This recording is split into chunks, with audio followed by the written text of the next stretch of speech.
Good morning. Welcome into 104.5 The Zone. Hope you're off to a great start on this Wednesday. Thanks for hanging out with us. We got a lot to do today. Barry Trotz is going to be here. Preds, former head coach, now Preds GM.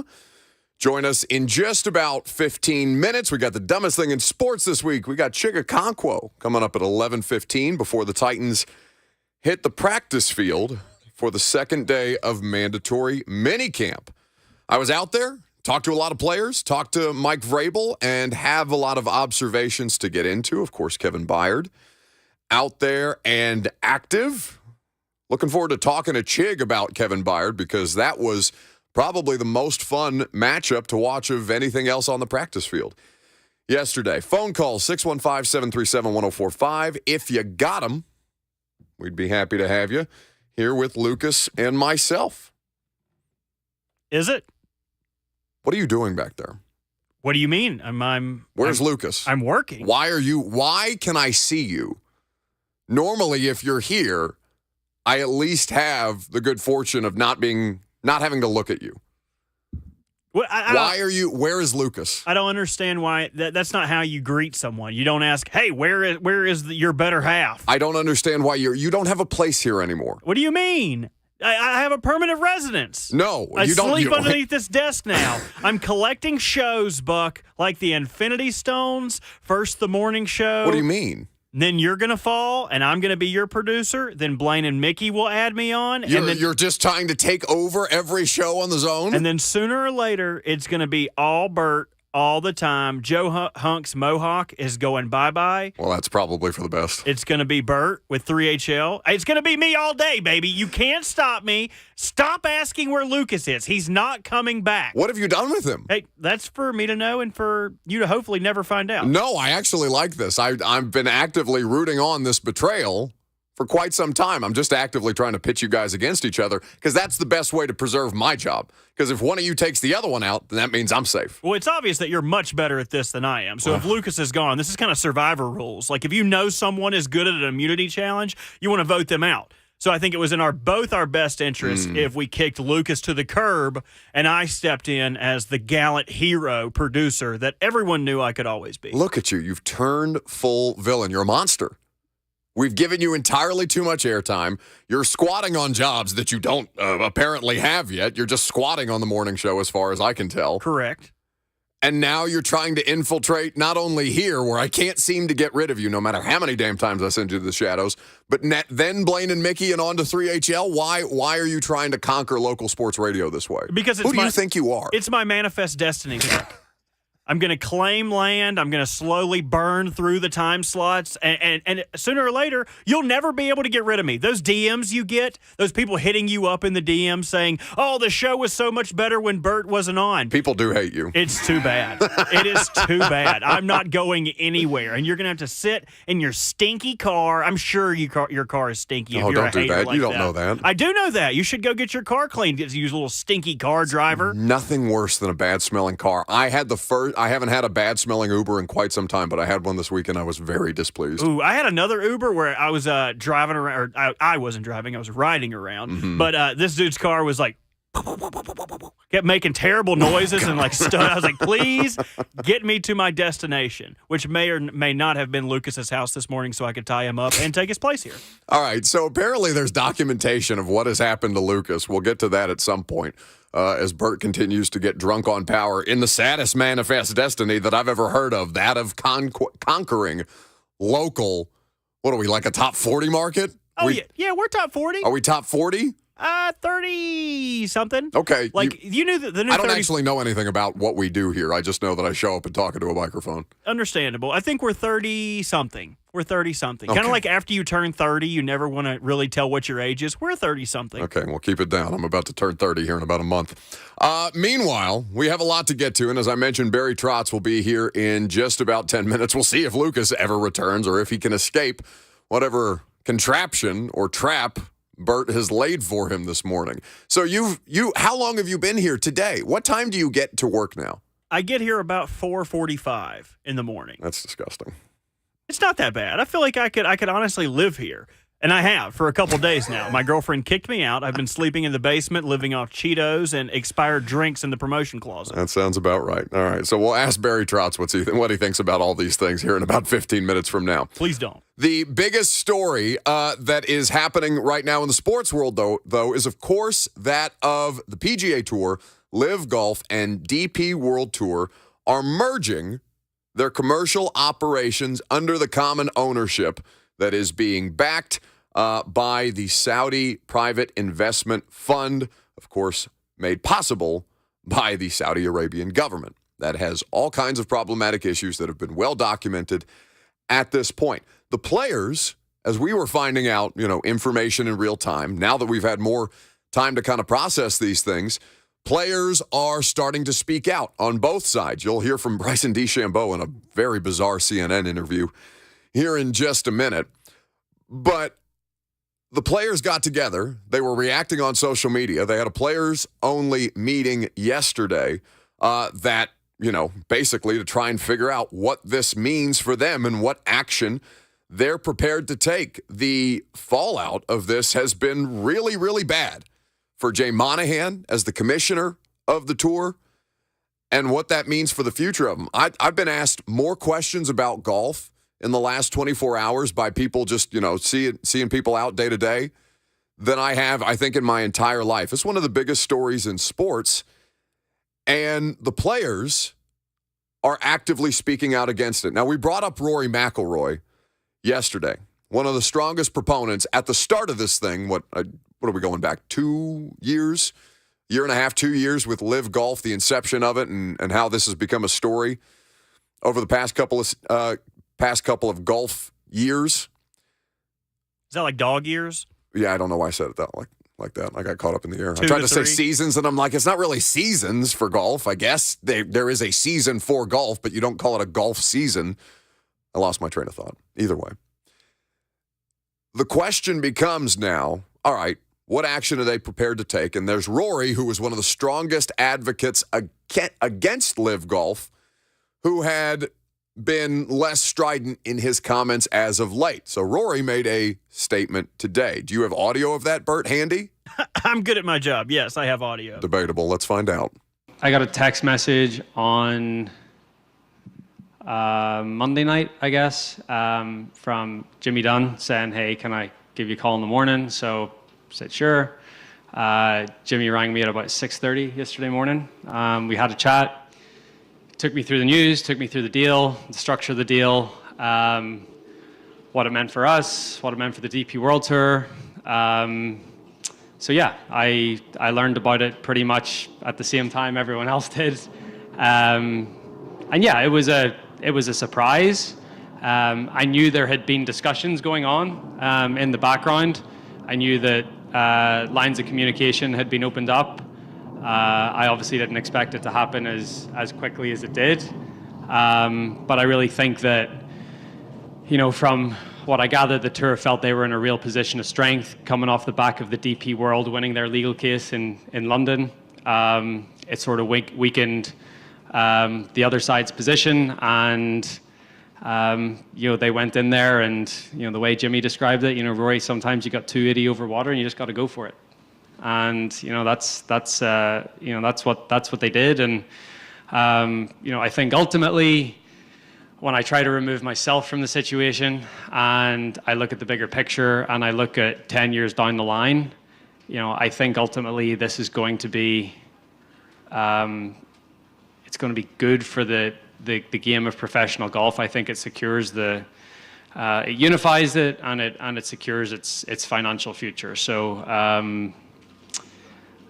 There's mixed emotions in there as well, as there's going to be. I don't understand all the intricacies of what's going on. It's a very, what's the word? There's a lot of ambiguity. There's a lot of things still to be sort of thrashed out, but at least it means that the litigation goes away, which has been a massive burden for everyone that's involved with the tour and that's playing the tour, and we can start to work toward, some sort of way of unifying the game at the elite level. It's a much different tone from Rory McIlroy than it was, even a year ago. It feels like some of the reports coming out of that players-only meeting, understandably, that was tense from guys who felt like they'd been lied to and misled. People who had the opportunity to make legitimate life-changing money in ways that the PGA Tour had never afforded them based on either their skill or where that skill might have been depreciating at a certain age if you get to guys like Phil Mickelson. Grayson Murray, this was reported first by the Golf Channel and then confirmed by the Telegraph. In the meeting with the players, which was understandably tense as players were blindsided by the news, Grayson Murray, the 227th ranked player in the world, shouted for Jay Monahan to resign from his post as PGA Tour commissioner. Quote, "We don't trust you, Jay. You lied to our face," according to reports.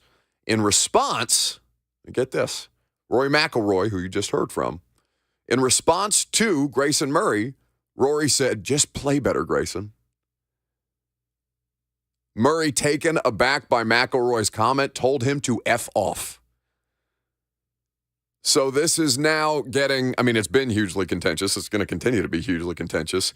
There's all kinds of tweets out there about potential formats and stuff like that. None of this has been confirmed by whatever this entity is going to be called. But what we know is it's a bleep show. And guys who stuck with what they felt like was the moral high ground, whether that was not or passing on the money that the Saudi-backed tour was offering them and everything else that's resulted since then, yeah, I think it's completely fair to feel like the biggest losers in this situation are the guys who stuck by the PGA Tour side and end up just getting basically the middle finger. We'll come back to the story. I know we got calls on it. Barry Trotz, Predators general manager, is going to join us. The first time that we've had the opportunity to have Barry on the show, so we'll look forward to catching up with him. Coming up next, I'm Buck Rising. It's 104.5 The Zone.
Welcome back to the show.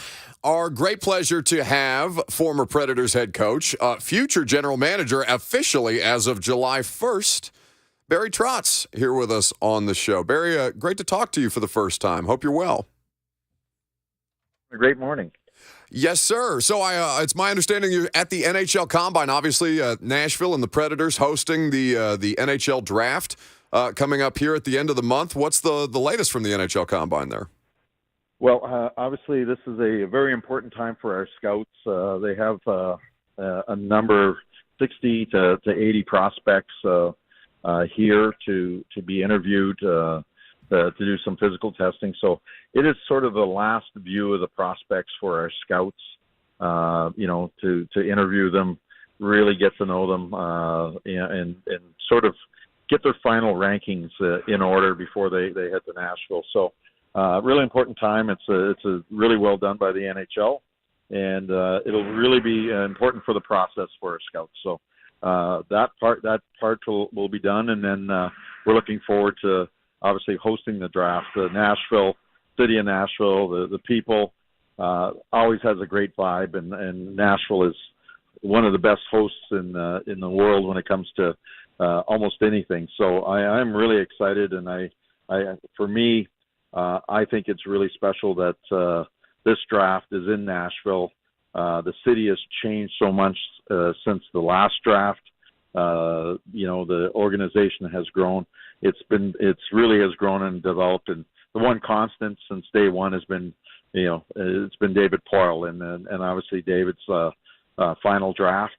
I just think it's fantastic that hopefully the city, the people, the NHL, the Predators organization, they will all be honoring, I'm sure, David for this time, and it'll probably be very emotional for him. So, but also it's big for our organization going forward. We've got 7 picks in the first 83, and we got 13 picks in the draft, and the 7 rounds of the draft. So we are loaded to have a successful draft.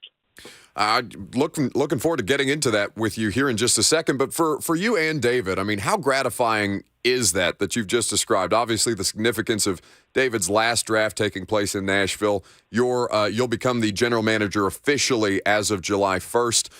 With that being said, from the place that this hockey franchise started when it arrived in Nashville to the place that you guys have obviously guided it through, and now you coming back to it in this way, how gratifying has that been for the two of you to kind of talk about as you've been getting back together over the past couple of months?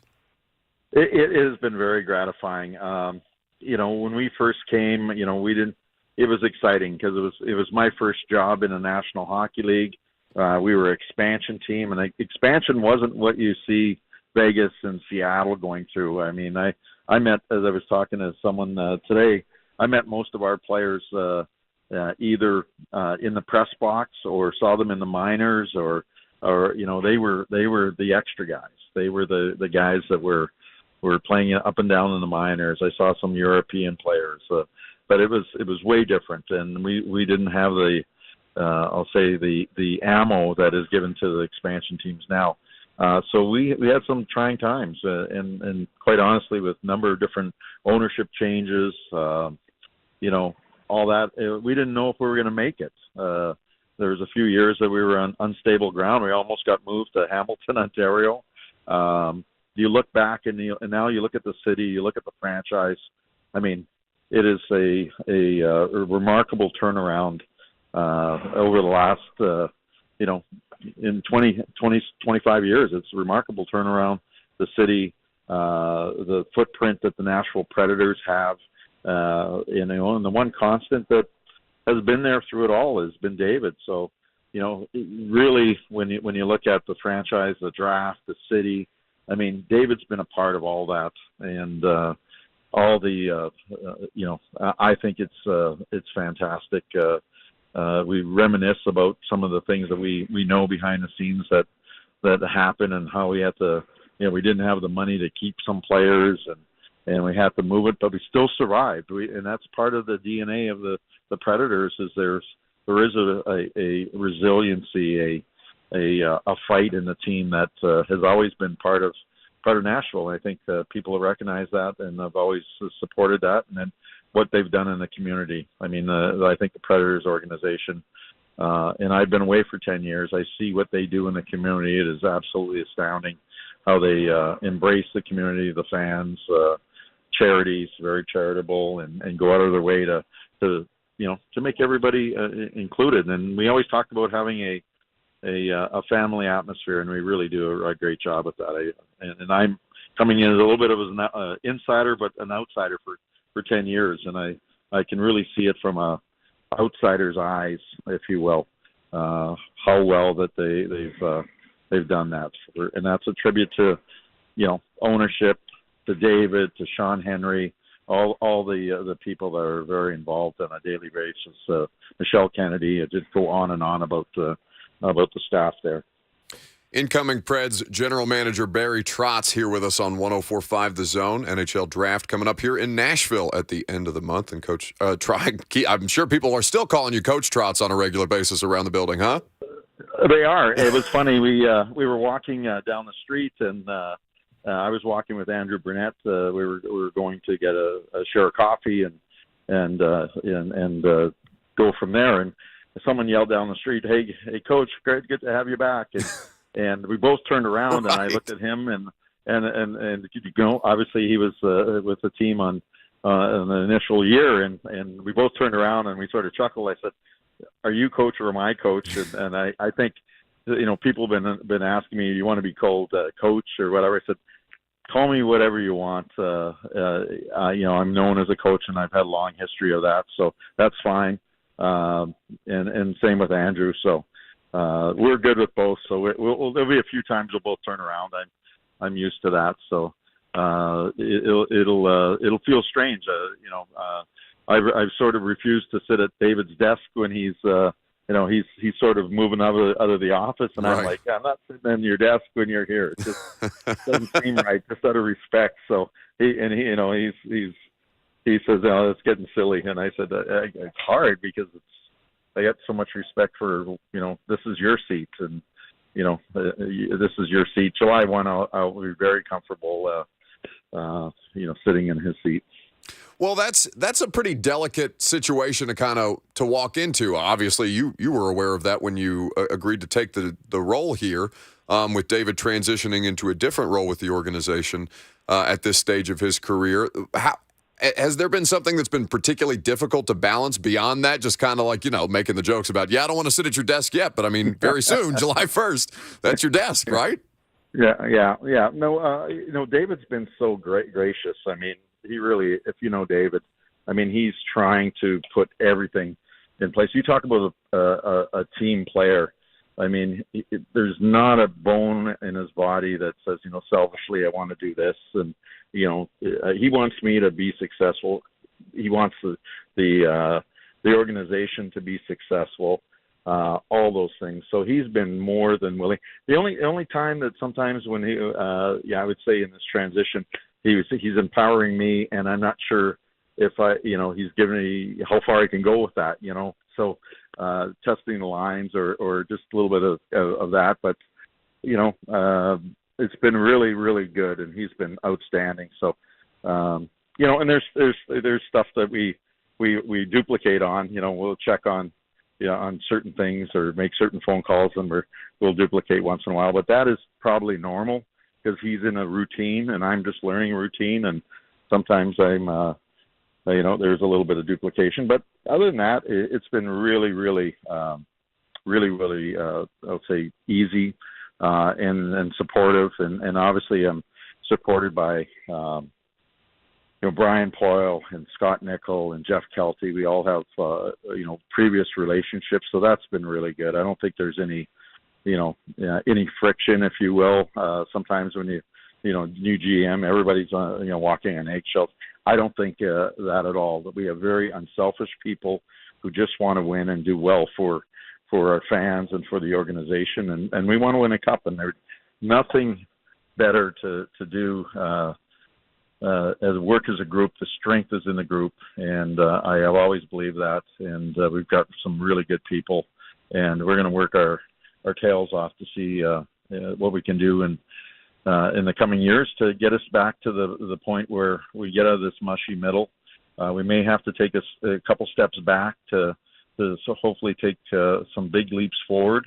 But I think it's something that the organization, the fans, everybody saw that was necessary and actually was asking for. So we're going to go young. We're trying to draft skill. I've challenged our scouts to take the swings. I want draft people who will get people out of their seats, our fans out of their seats. And like I said in my press conference, I can find those third and fourth line character people all day long, but I need the people that can get our people out of their seats and excited about the Nashville Predators. And obviously I like balance, but I want to push some offense, and that's why Andrew Burnett's our coach, because I think he can relate to the high offensive guys that we're trying to draft, and I can balance it out with my experience to get a balanced team. So a lot of exciting things are happening, especially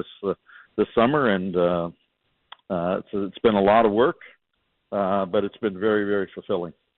Incoming Preds GM Barry Trotz here with us on 104.5 The Zone. So 13 picks in this coming NHL draft. I was looking ahead to 2024, 10 picks in the 2024 draft. Yeah. Barry, I mean, that's a lot of flexibility as far as ammunition is concerned, or that ammunition gives you guys a lot of flexibility in the draft room, I'd imagine. They really do. They give us lots of flexibility, and what it does is we've got cap flexibility because we moved a lot of bodies out at the trade deadline. We've got draft capital in a lot of picks, and I could see us. We've got 7 picks in the first 83. I could see us then at that point maybe drafting a few more players, but I could see us also pushing back some picks to the following year, so that what you do is get a steady flow of, if we can get 10, 11 picks every year instead of just 5 or 6. Then we'll have a steady wave of players hopefully coming if we draft well in the coming years, and then let our young guys mature and grow together, and then I think we'll be able to get out of that mushy middle and be able to challenge to the next level. So that's the plan. You got to have a plan, I think, and you got to stick to the plan. So we're going to have to be really disciplined in the next couple years to not get too excited about trying to go into free agency and trying to pick off guys. But I will tell you this, just as I did with the coach, I feel that there's a guy that will help us long term. We'll go down that path, but if there isn't, then we're going to have to stay really disciplined and be smart about what we're doing and stay. I'll say I want to stay a little bit lean and flexible until it's time to roll. Preds fans know what they had in Andrew Brunette as a player. What are they getting in him as a coach? Well, I think you're getting a player who's been in management. He's been in scouting. He's been he's played 1,100 games in the National Hockey League. He's an offensive mind. What you're getting is a good communicator. You're getting a good teacher, and you're getting someone who's lived the process. He's one of those. There's very few players that play 1,000 games in the National Hockey League that played in the Coast League, the American League, the NHL. Has been part of the development side of an organization, the management side of an organization, and now coach. I don't know if you're going to find any resumes like that. And then he's such a good communicator and a good teacher that I think he's really going to resonate with, if I find Philip Forsberg or Matt Duchene or Johansson or Yossi or any of those guys that are really offensive people who think the game that way, you have to be excited. And if you're not, I'm going to have to move you if you're not excited, because this is done for those type of players, the players that are our core players, the guys that are supposed to lead us. So, that's how I look at it. If you're not excited to play for Andrew Brunette, then we're going to have to check your pulse. Well, we're looking forward to seeing how it all plays out, and we'll let you get back to the NHL Combine, Barry. Great pleasure for us to have you on the show, and I'm sure you've heard it a bunch since you've been back, but welcome back to town, and congrats. Thank you very much. You guys are always on the morning listening to you guys do a great job, so you guys take care. We really appreciate that. That's Barry Trotz, incoming Predators general manager, with us on 104.5 The Zone. I mean, if you're a Preds fan, that's exactly what you want to hear, right? And I think or at least so far, the response based on social media to the interview, Alex Sears has tweeted us, "I know I said it right after his opening presser, but listening to Trotz talk on Buck Rising today is such a breath of fresh air. Offensive firepower in Nashville, wanting to get out of the mushy middle in this economy? Yes, please." One thing I'd like to note, though, the compliment he was giving you, listen all the time in the morning, he wasn't talking about you, the great work that's being done. He doesn't know who you are. He doesn't know who I am. He was speaking about the morning show, Ramon, Kayla, and Will, 6 to 10, every morning, Monday through Friday. I don't think he was talking about you. I'm shocked that you mentioned any other person's name on that show as you squat, as you hold their squatters' rights. Squatters get paid, right? You tell me. I don't know. It's not the 14th yet. We'll wait till the middle of the month. Okay. But we have SEC observations coming up next. Lucas is gone. I'm not done talking about hockey. Get out of here. I am you. Oh, wait. Shadows. Oh, it's next.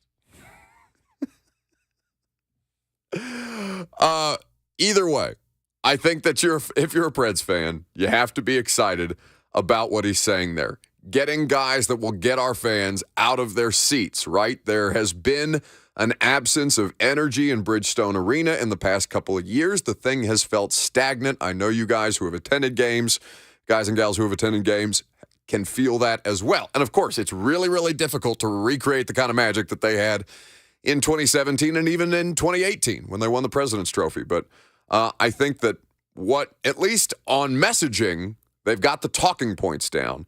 Now with as much ammunition as they've got in this upcoming NHL draft, which is fantastic that it's here in Nashville. And I think great symbolism for both him, David Poyle, all three of them, him, David Poyle, and Andrew Burnett, getting to experience this back with the organization that many of them have been with in some capacity for many, many years. All right. Now we have SEC observations. Typically, Lucas does that. I don't think that Bert's capable of doing it. We've also got phone calls on things like LIV Golf, so we'll get to all of that coming up next.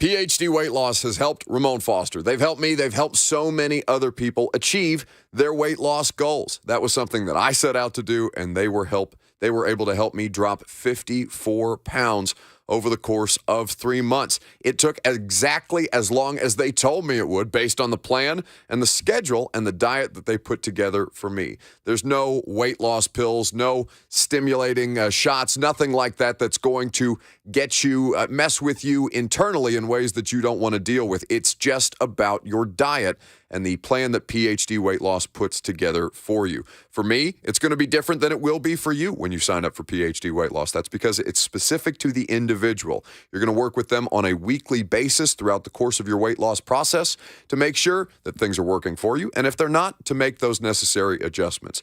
To get your weight loss journey started today, go to myphdweightloss.com. That's myphdweightloss.com.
The praise is pouring in on the internet, as is the custom.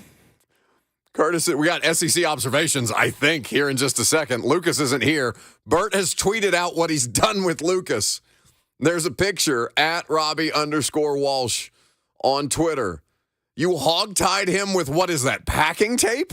Whatever was in the engineering room. We just needed some tape, and I shut it down, and nothing. Hey, what are you talking? What?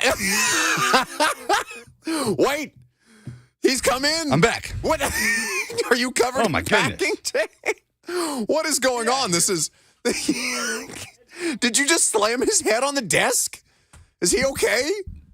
I don't care. Where'd Do he you go? realize what I've been through this morning? What are you doing? Where have you been? I came into work like any other day. I still have packing tape all over You're me. covered in it. And I come into work, and I'm just minding my business in the production studio. The struggle, the audible struggle is very funny to me. From one Robert Walsh. And, hey, come into the control room. There's bagels in here. And so I say, great, bagels. I love bagels. I walk in. Next thing I know, there's a bag over my head, and I'm tied up in packing tape under this console, and then he stashed me into the locker of the break room. So you've been in a locker in the break room this entire time? This entire time. I would have thought, see, it's almost heartwarming that you chose to come back in here. I would have assumed that you would have just gone home for the day. Did you felt the need to reclaim your spot? I'm not going to let him take my segment. No. It's 10:45. I knew I had to be back in here by 10:45. God, tape all over me. Not about any kind of loyalty to the show, not because you're worried about him taking your job. Taking my airtime. This is your airtime, and you wanted to make sure that you got it. Oh, well done. Did you get a bagel, at least? No, there were no bagels. It was bait. It was bait. Don't come back in here. No, you sit down there and you... are you going to send yourself him to the shadows? That would be funny. What are you giggling about back there? Who let you back in here? Let's just do the SEC observations. Shall we, please? Sing along, Bert.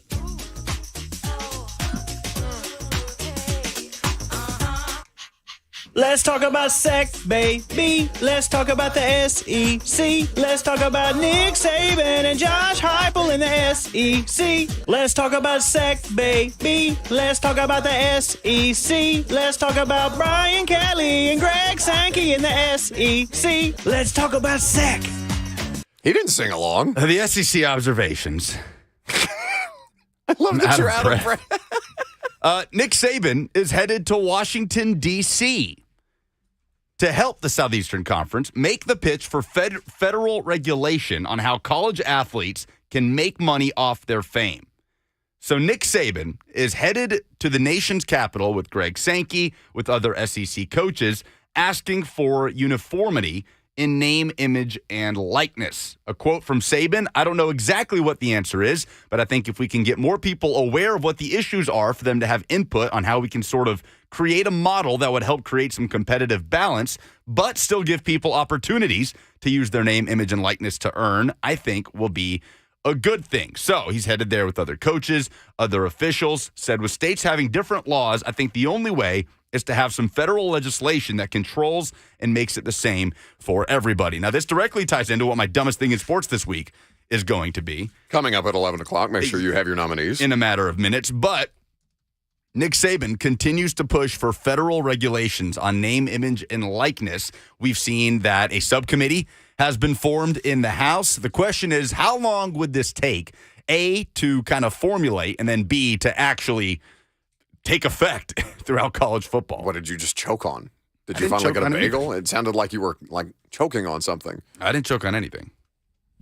Other than packing tape. Speaking of which, Robert is now participating in the chat. You can't stop him. But instead of writing, I have been thwarted. What did you write, Bert? I've been thwarted. Be careful. What does that mean? TWARTED. Well, I messed up the worst part because it wasn't on camera after I had an elaborate plan to make sure I would stay safe because I would be able to see it in the camera, and I forgot to turn it on. So no one saw me. Nobody's. No one saw me. Nobody saw me reclaim my throne. What? Lucas slammed my head down into the table, and it's not like we choreographed this for the last 30 minutes. Are or you anything. kidding me? Well, it's definitely nothing like that. You two idiots have been scheming on this, and Lucas got here early this morning to pose for pictures tied up with packing tape. And we botched the visual of you breaking back into the studio? Do you realize how ridiculous what you're saying is? That if I actually got here early to pose under the center console with packing tape, how insane of a thing that would be to do in your place of work? Listen to yourself right now. Be better, Buck. Come on. Think about how stupid and crazy that would be if it is indeed what I did this morning. Almost as stupid and crazy as jump scaring coworkers on a regular basis around corners and off ledges on the handicapped ramp. Probably not smart. See you at 1 o'clock. I was kidnapped, and that's the truth. It's so fitting that the whole setup for that, we just completely fumble the bag. Because, of course, the comments in the one thing, we're doing it for such a tiny fraction of the listening audience. We love you on the F&M Bank chat. Fortunately, this is a radio station with a wide range of frequency, and the YouTube chat is a very, very small percentage of that. But the whole visual bit that we did for like 100 people on YouTube, we screwed up. Stop calling it a bit. I went through a lot this morning. I still gave you the bagel. Yeah, I still got a bagel out of it. So all is well. What are you you taking bagels to the lockers in order to keep him quiet? Just keep feeding him so he can't yelp for help? Then I checked the time. I said, "Oh, my segment." Burst it out of there. How are Nick Saban's comments being received at this point? Because I feel like it would be, it doesn't matter what position he takes on this. If he takes a position, which he has clearly taken a position on this, he's going to be attacked from one side or the other.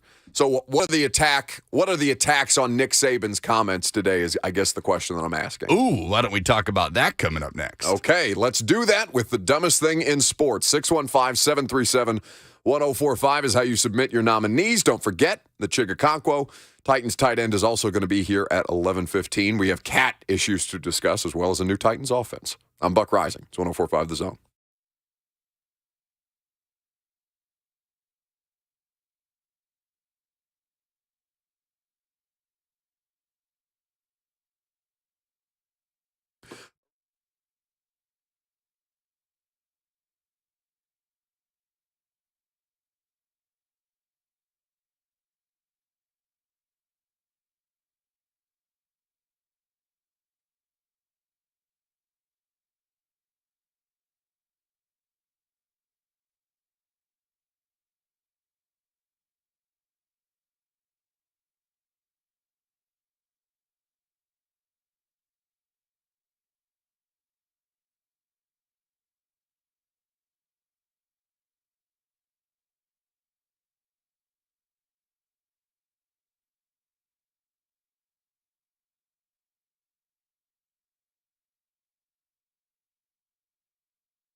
It is 10:58. Good morning from the Superbook.com sports desk. I'm Lucas Panzica. Another day of mandatory minicamp at Ascension St. Thomas Sports Park. Titans linebacker Azeez Al-Shire spoke with the media yesterday about what it's been like to have Kevin Byard and his voice back on the field with the defense. Oh, without a doubt, yeah, 100%. Just communication. I mean, obviously, you see that was a great play that he made on the PBU, but even just every other play other than that, communicating, lining up.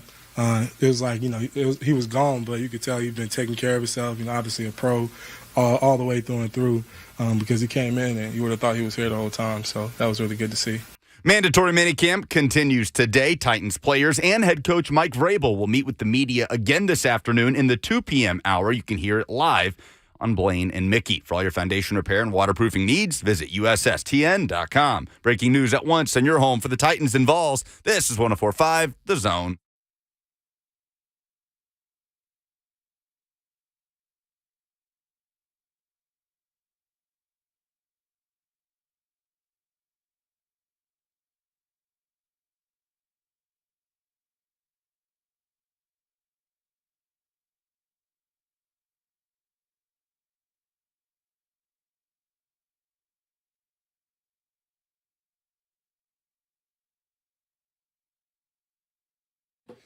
Second hour underway. Welcome in. Welcome back if you're just now joining us. Been a fun show so far, despite our best efforts. Barry Trotz was great. Good to talk to the former Preds, incoming and soon-to-be incoming general manager of the Nashville Predators. In the first hour, Chig Okonkwo is going to join us in 15 minutes from now. I'm trying to decide how many cat questions I want to ask him versus how many football questions I want to ask him. I don't know what the appropriate balance here is. Because I asked him for a litter box recommendation last season in the locker room. I finally ordered it, and it literally arrived this morning before I got to the radio station. I have many questions about this. We'll get into that and maybe some offensive stuff with Chig Okonkwo in just about 15. Meanwhile, it's 11 o'clock on a Wednesday. That means I need to hear some music, please.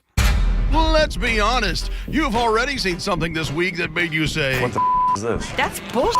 What the hell? Give me some more now. Something so mind-numbingly idiotic that you just want to get it off your chest. Dumber than a second coat of paint. Some idiot. You are really dumb. For real. It's the dumbest thing in sports this week on the Buck Rising Show. 615-737-1045. What's the dumbest thing in sports this week? For me, it's everything that's going on with the golf. I don't know how it could be anything but the golf at this point. I know there's a couple of other options on the table today, but in particular, coming off of yesterday, where a prominent 9/11 memorial organization is now putting out statements about the PGA's decision to join forces with the Saudi-backed LIV Golf Tour. Of course, they are taking the position that it is an absolute act of betrayal. It is a correct position by the people who felt like they were lied to by the PGA Tour and the commissioner of the PGA Tour in Jay Monahan. The statement from 9/11 Families United, a group of thousands of family members whose loved ones were killed or impacted during the September 11th, 2001 terrorist attacks. Say this, PGA Commissioner Jay Monahan co-opted the 9/11 community last year in the PGA's unequivocal agreement that the Saudi LIV project was nothing more than the sports washing of Saudi Arabia's reputation. But now the PGA and Monahan appear to have become just more paid Saudi shills, taking billions of dollars to cleanse the Saudi reputation so that Americans and the world will forget how the kingdom spent their billions of dollars before 9/11 to fund terrorism, spread their vitriolic hatred of Americans, and finance Al-Qaeda and the murder of our loved ones. The dumbest thing in sports is everything that's going on with golf, but in particular, Jay Monahan. Bleep you, dude. How much did y'all get into this in the first segment when I was tied up? A lot. We played Rory's comments. He sounded weak. He sounded just kind of, not sure that he was able to take a position anymore. Defeated? Defeated is a good word. Apparently he was told to bleep off in the players-only meetings yesterday. From players? From Grayson. Oh, damn it. Is it Grayson? It's not Grayson McCall. I can't remember the name of the golfer. I can find it really quick. I think Grayson McCall is the Coastal Carolina quarterback. That's right. Grayson Murray. I'm doing it again. Uh-oh. That's my dumbest thing in sports. So, Talked about it in SEC Observations. Nick Saban heading to Washington, D.C., looking for uniformity across name, image, and likeness in college football. This was my ding-dong of the week on Monday on Blaine and Mickey. I'm repurposing my ding-dong of the week for the dumbest thing in sports because it is just too good to only do once. I am always intrigued, and I always perk up when NFL reporters as high-profile as Mike Florio of Pro Football Talk venture into college football or take a significant stance on something college football related. And this popped up on my timeline over the weekend. A tweet from @ProFootballTalk on Twitter with an article linked in. And the caption is, Nick Saban would like NIL if it made it easier for him to recruit. It doesn't, so he hates it. And he keeps fighting against it to the point of even suggesting letting players become employees and unionizing. So Mike Florio's stance on this is that Nick Saban hates NIL because he is, quote, scared about what NIL would do to his program, his goals, and his legacy, and he is still scared. He goes on to say, Saban wants to eliminate the advantage that schools in bigger and richer cities and or with bigger and richer alumni bases will have when it comes to pooling money for NIL collectives. He basically wants an NIL salary cap so he can go back to using his silver tongue to charm recruits and their family members into securing prime commitments with all other things being equal. So, alleging that Nick Saban is afraid that he will not be able to recruit at the level he has recruited over the years at Alabama because of name, image, and likeness. Mike Florio could have saved himself a lot of time here.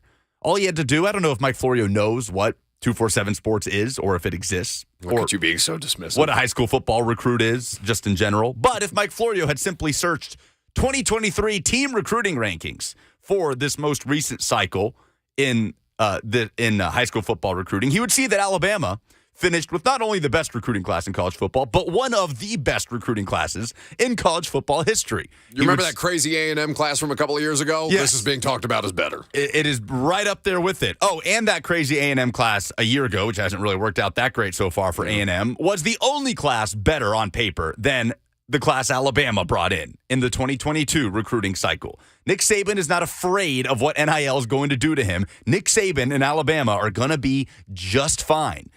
The idea that Saban is afraid of schools in bigger markets is so laughable to me, as if that has mattered. I get it matters that USC is in that market in Southern California. USC is also one of the most prominent college football programs in the history of college football. The fact that SMU, for example, is located in Dallas does not make SMU a threat to Alabama in recruiting because Dallas is a big, rich city that'll have plenty of NIL money. Nick Saban is going to be fine, and you've seen that in recent results in recruiting. Mike Florio, why don't you just stay in your lane here, bud? Because stay in your lane. I know. This is just stay in your lane. He said, I'm staying in your lane, Mike Florio. See, don't you see? This is what I've always been scared of, right? Taking strong opinions about things I know nothing about. That's why I'm very much in public about the fact that I wasn't paying attention to college football before I had a 3-hour talk radio show, daily talk radio show in SEC country. Had to learn about it. Had to make sure that I was watching it so that I wouldn't sound like a bleep hole like Mike Florio did as somebody coming on from down high from the world of the NFL and trying to have strong opinions about college football. No, I mean, we've gotten a lot better. We'll have Josh Payton here, I'm sure, at some point to expose a very, very obvious lack of college football knowledge history. But I would prefer to be me and know my blind spots than Florio in this instance, where you're just loud wrong because you don't necessarily know all the different things that you're stepping into or around when you go at Nick Saban with strong opinions. I am seeing some people in the F&M Bank chat. Jim says, I can't believe I'm saying this, but spot the lie. Saban is spot on about capping this and GBO. So I guess he's agreeing with Saban there. T.N. Berg says, yes, Saban is actually scared. He wouldn't be protesting it as hard as he is.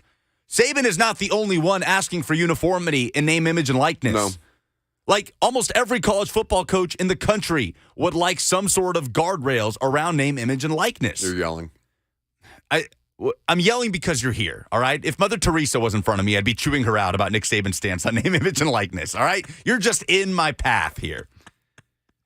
So, no, why? Give me one reason why Nick Saban should be scared. Anybody, give me one reason why Nick Saban should be scared that other schools will out-recruit him when there's no proof that has happened within the last couple of years since NIL became a thing. Yes, it levels the playing field for schools with those resources, like a Tennessee that has done a good job of staying in front of things regarding NIL.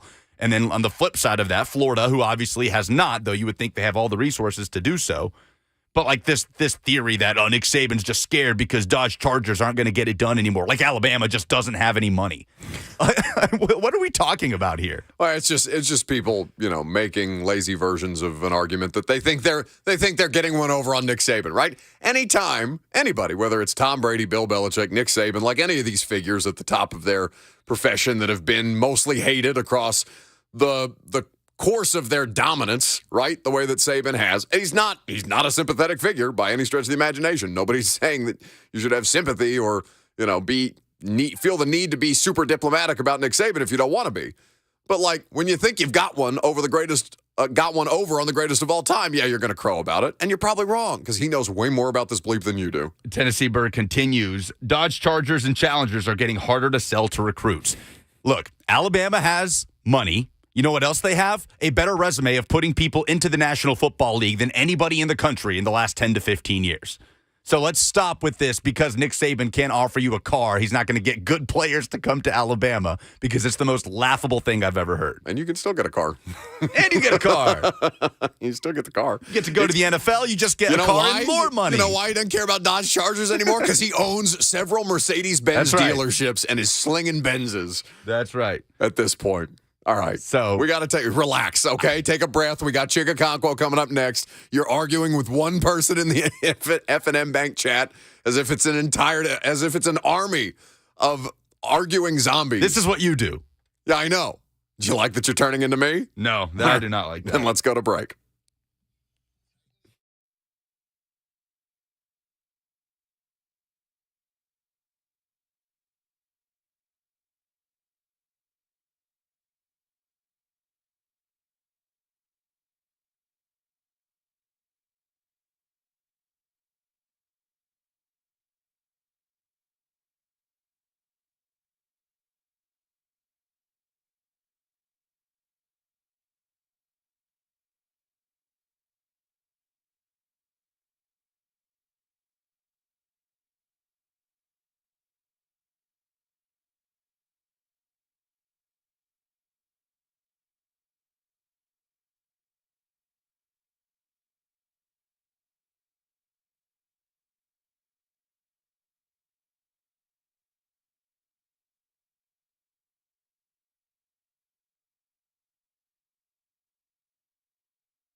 Welcome back to the show. Titans mandatory minicamp day 2 is going to get underway here in just about 45 minutes.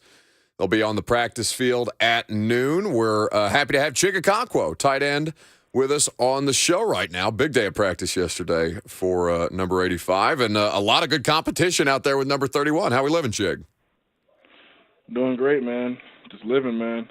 That's what I'm saying. I mean, this does feel like the vibes are high for you out there, man. Like you're out there making plays. I know you're getting a lot. It feels like we're talking to you a lot more because with how things have transitioned with the roster and stuff like that. Like you're one of the more front-facing players that I feel like we're dealing with on a regular basis. And you know, it seems when we're out there watching you practice, you seem to really be in a groove. Yeah, man, I'm just trying to get more comfortable. I feel more confident, trying to get more comfortable. And as you get more comfortable, man, you just start to feel more natural out there, and that's what I feel like I'm starting to get to here.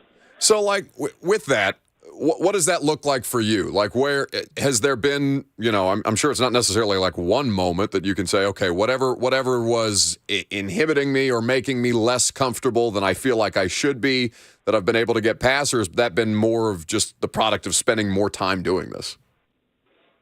Yeah, it's the product of, just stacking days, really, because it's not something that you can just overcome in one day, and confidence isn't built in one day. It's just off of multiple days of making plays and then obviously multiple games, your confidence builds up that way, and that's what I've just been doing, just trying to stack days on top of each other. Well, while you've been doing that, I mean, this has been a talk, obviously for the entire offseason, and I know, externally you guys don't necessarily pay attention or care about what's being talked about, but with you guys as an offense, it's just, I think, a lot of intrigue about what you guys are going to be able to do, given that, guys like Traylon had a part of their season taken away because of injury. Kyle Phillips not able to get out there as much. You getting more opportunities over time, and we saw the benefits of that for the Titans offense. But why are you being underrated, I guess, as a passing group, Chig? Honestly, it's just because people just, they haven't seen us, like you said, injuries, obviously, and then just trying to get, find a role in the offense last year. Trey was hurt, too, for a while there.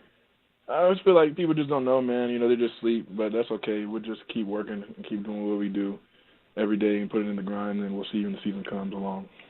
Well, and I think, the thing that Chig Okonkwo, Titans tight end, here with us before he heads out on the practice field in about 40 minutes from now for day 2 of mandatory minicamp.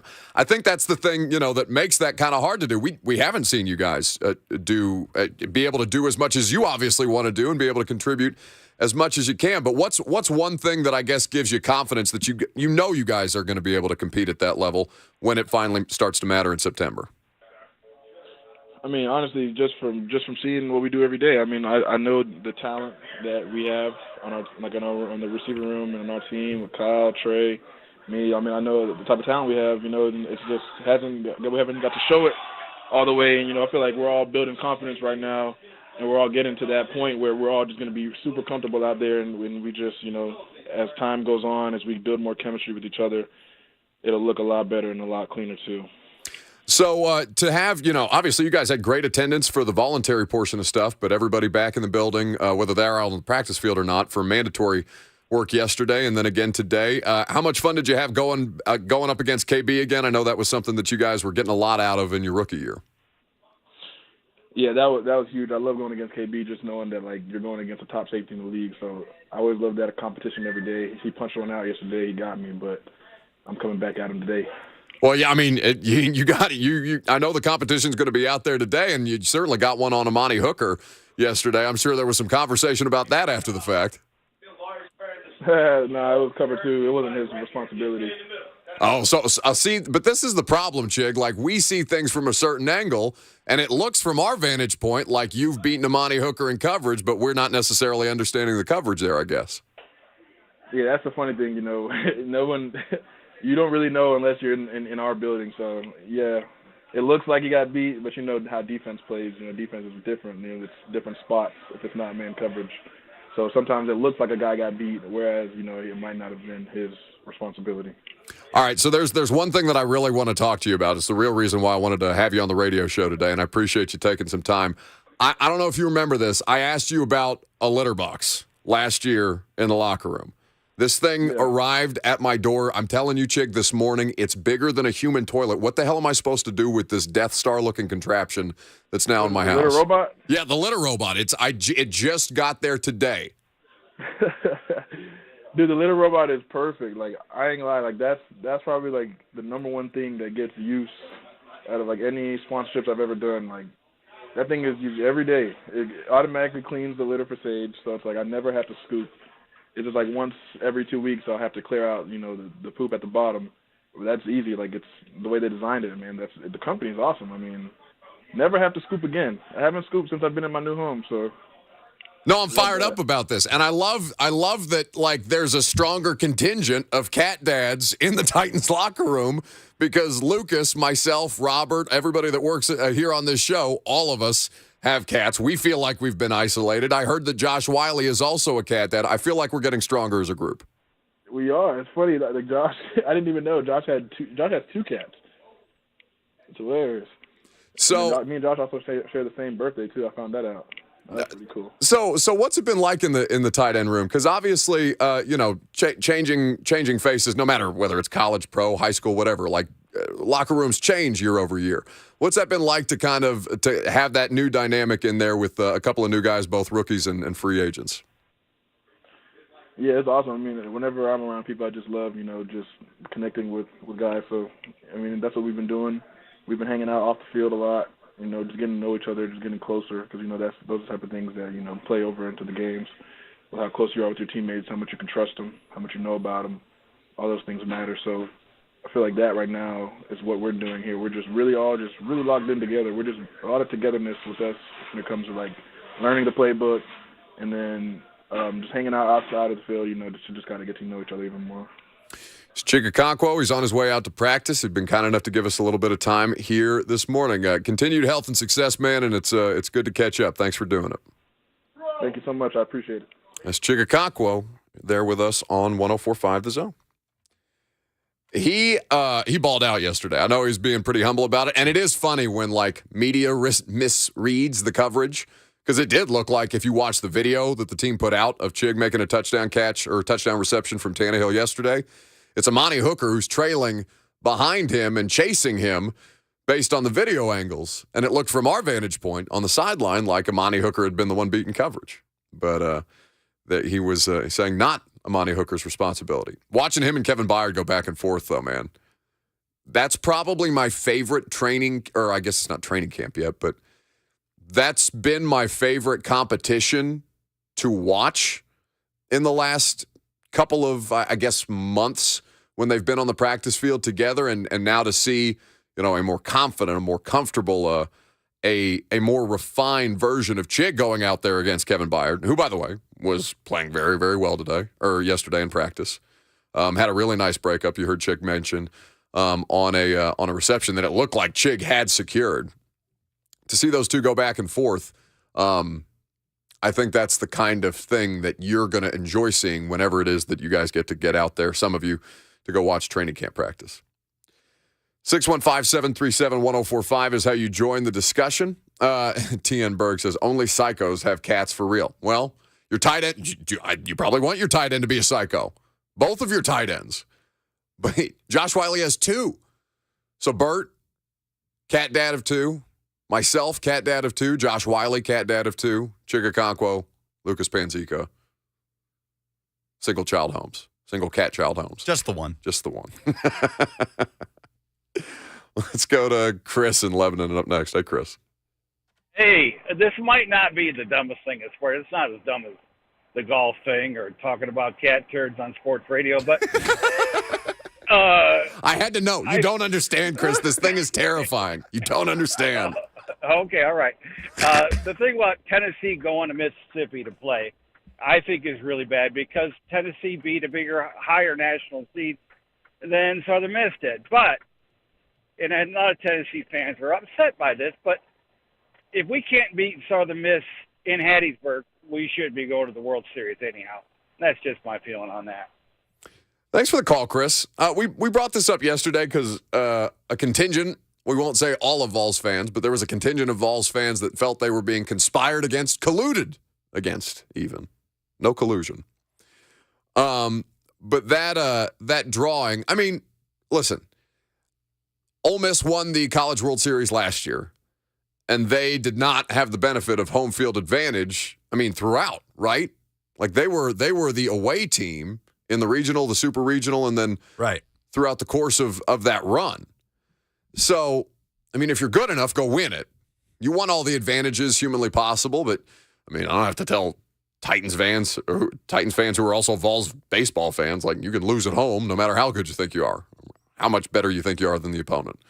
Yesterday on Blaine and Mickey Ryan dug up the official NCAA pre-championship manual that lists out the requirements for prospective hosts when it comes to Super Regional weekend. Okay. So the most important bullet point here is the fourth one that says, if the Super Regional matchup, this is officially from the NCAA, if the Super Regional matchup is between equally seeded teams, which Tennessee and Southern Miss are, the committee shall review the hosting proposals according to the site selection criteria, quality and availability of the facility, revenue potential, and other available accommodations to determine the host. If only one of the teams has submitted a proposal, that team shall host if the proposal is acceptable. So I read that and I hear, okay, 1,000 extra seats in Hattiesburg, Mississippi. Yeah. Boom, decision made.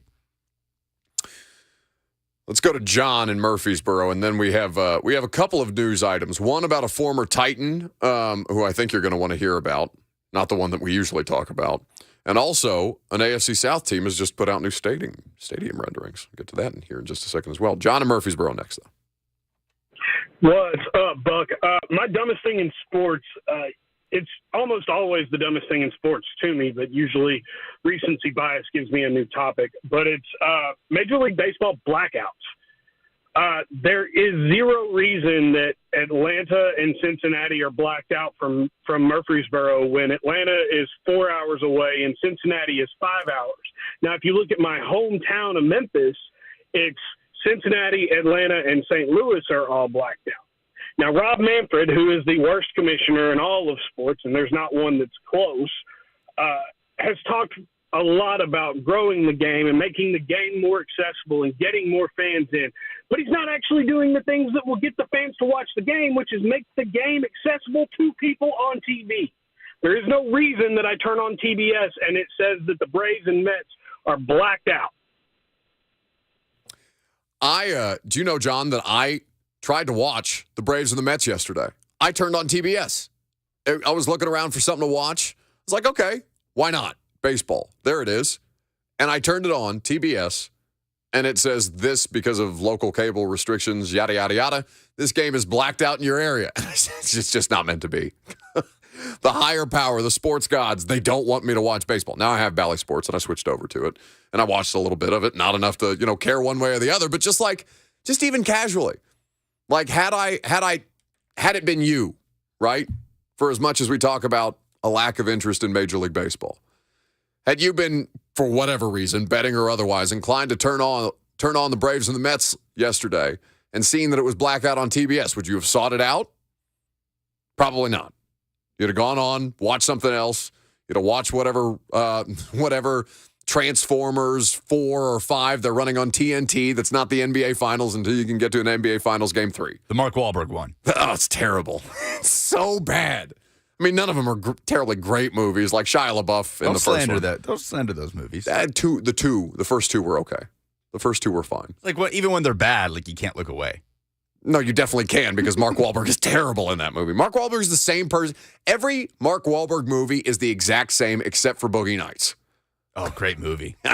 Great movie. It was on HBO the other day. I just happened to be scrolling. Long movie. It is very long.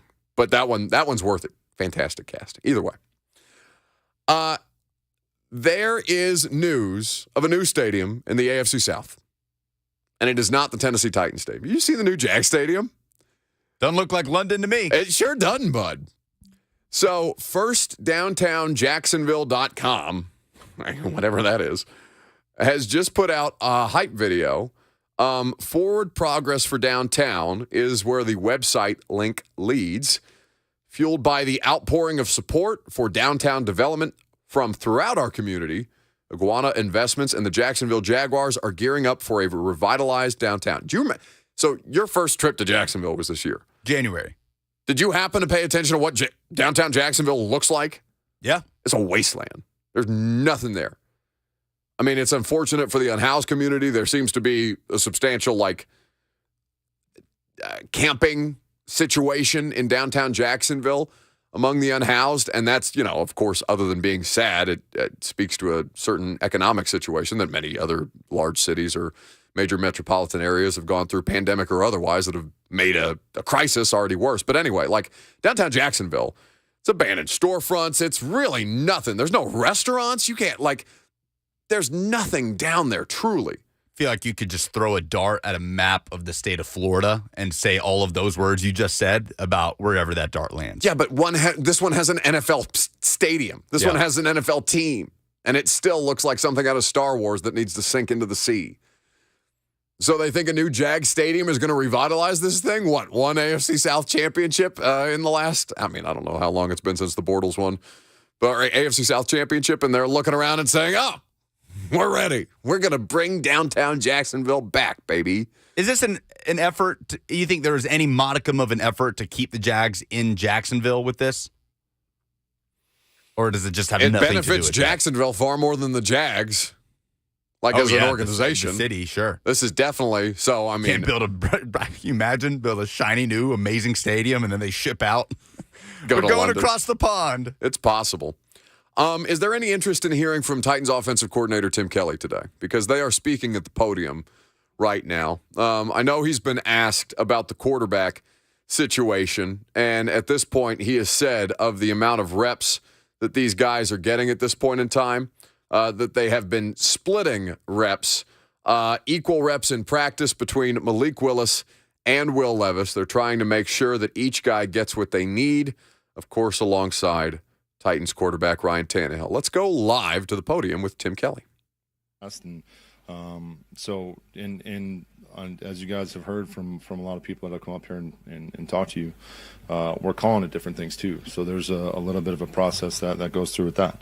But yeah, with all the different techniques and any different concepts that we may be running, again, they've been spending time in the classroom talking it over with the quarterbacks, talking it over with the wide receiver coach, Coach Moore, and making sure that everyone's on the same page when we get out here. With Levis, he's discussed higher standards, but also this being an experimental period for him, and he's making mistakes. How have you seen him just kind of bounce back from those mistakes and learn from them? Yeah, he's done a good job at that. Now's the time to make the mistakes, right? And so far, Will has not been,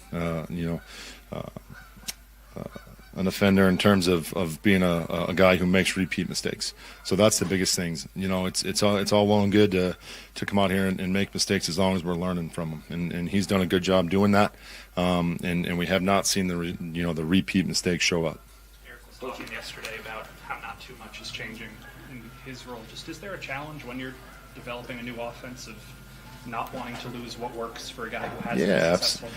Absolutely. Like I said, I think Coach Vrabel hit on it at the end of the year. We've mentioned it a couple times up here.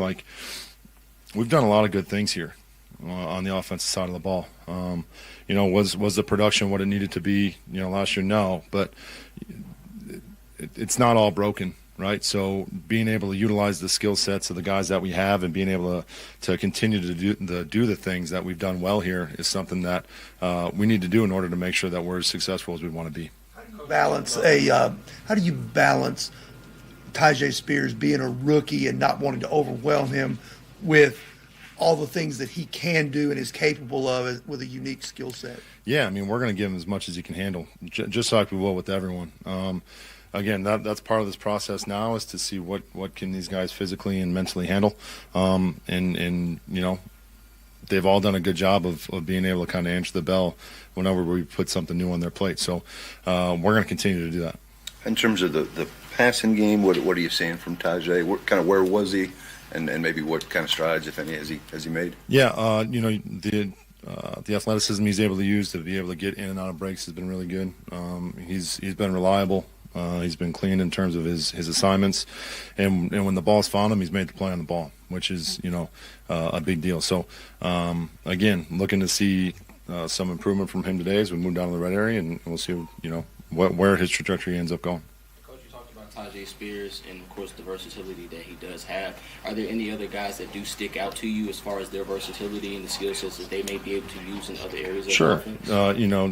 I think we got guys that are versatile in Chig. I think Traylon's got versatility. Obviously, Tajay, those are just, Kyle Phillips, those are just a couple guys off the top of my head that all have different skill sets and provide us different tools to be able to kind of move around and use in order to try and score some points. Tackle like Dillard, who is so athletic, does that change what you can do blocking scheme-wise when you have kind of an athlete-first, movement-first guy? I mean, not really. We're going to him to do the same thing that my big ugly brother did down here, and they're totally different animals. Tim, with this being your second time around as an offensive coordinator, is it easier, do you take the lessons, that maybe, we all get better when we see things for a second time around. Can you point to anything that maybe you're doing differently or you wanted to do differently Sure. with a second chance? Yeah, I would say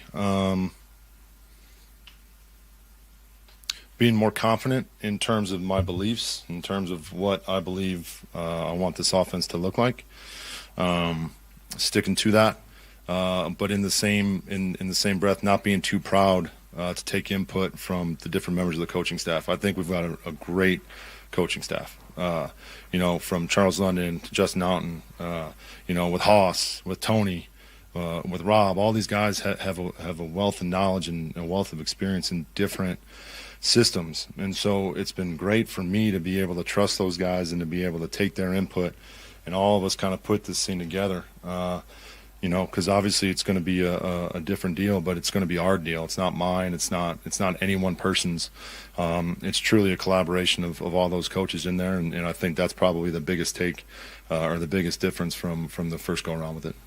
What's impressed you the most about maybe Charles London and maybe the influence he has on the quarterbacks? Yeah, he's very smart. He's very intelligent. Very even keeled, which is probably a little different, different makeup than what I have. I'm probably, yell a little bit more than he does. But just the way he looks at it, and he's very intelligent in the way that he's able to relay that information to the quarterback. I think he puts it in a way to where, there's a lot of times where us as coaches, we make things more complicated than it has to be. And so if we're going to ask them to go out there and play quickly and play efficiently, we got to be able to present information to them in a way that's going to allow them to process it in an efficient manner. And he's done a great job with that with those guys. That's Titans offensive coordinator Tim Kelly at the podium. Shane Bowen is also going to speak today, and then they'll be out on the practice field. He was asked a question about Will Levis and an experimental approach to OTAs and mandatory minicamp. It was actually something I asked Will Levis about yesterday, so you'll hear from him a little later on. Meanwhile, a massive move in American sports. The biggest star in international soccer is going to be playing in MLS. We'll get into what's happening with Messi coming up next.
So it is one of the biggest sports stories, I can remember.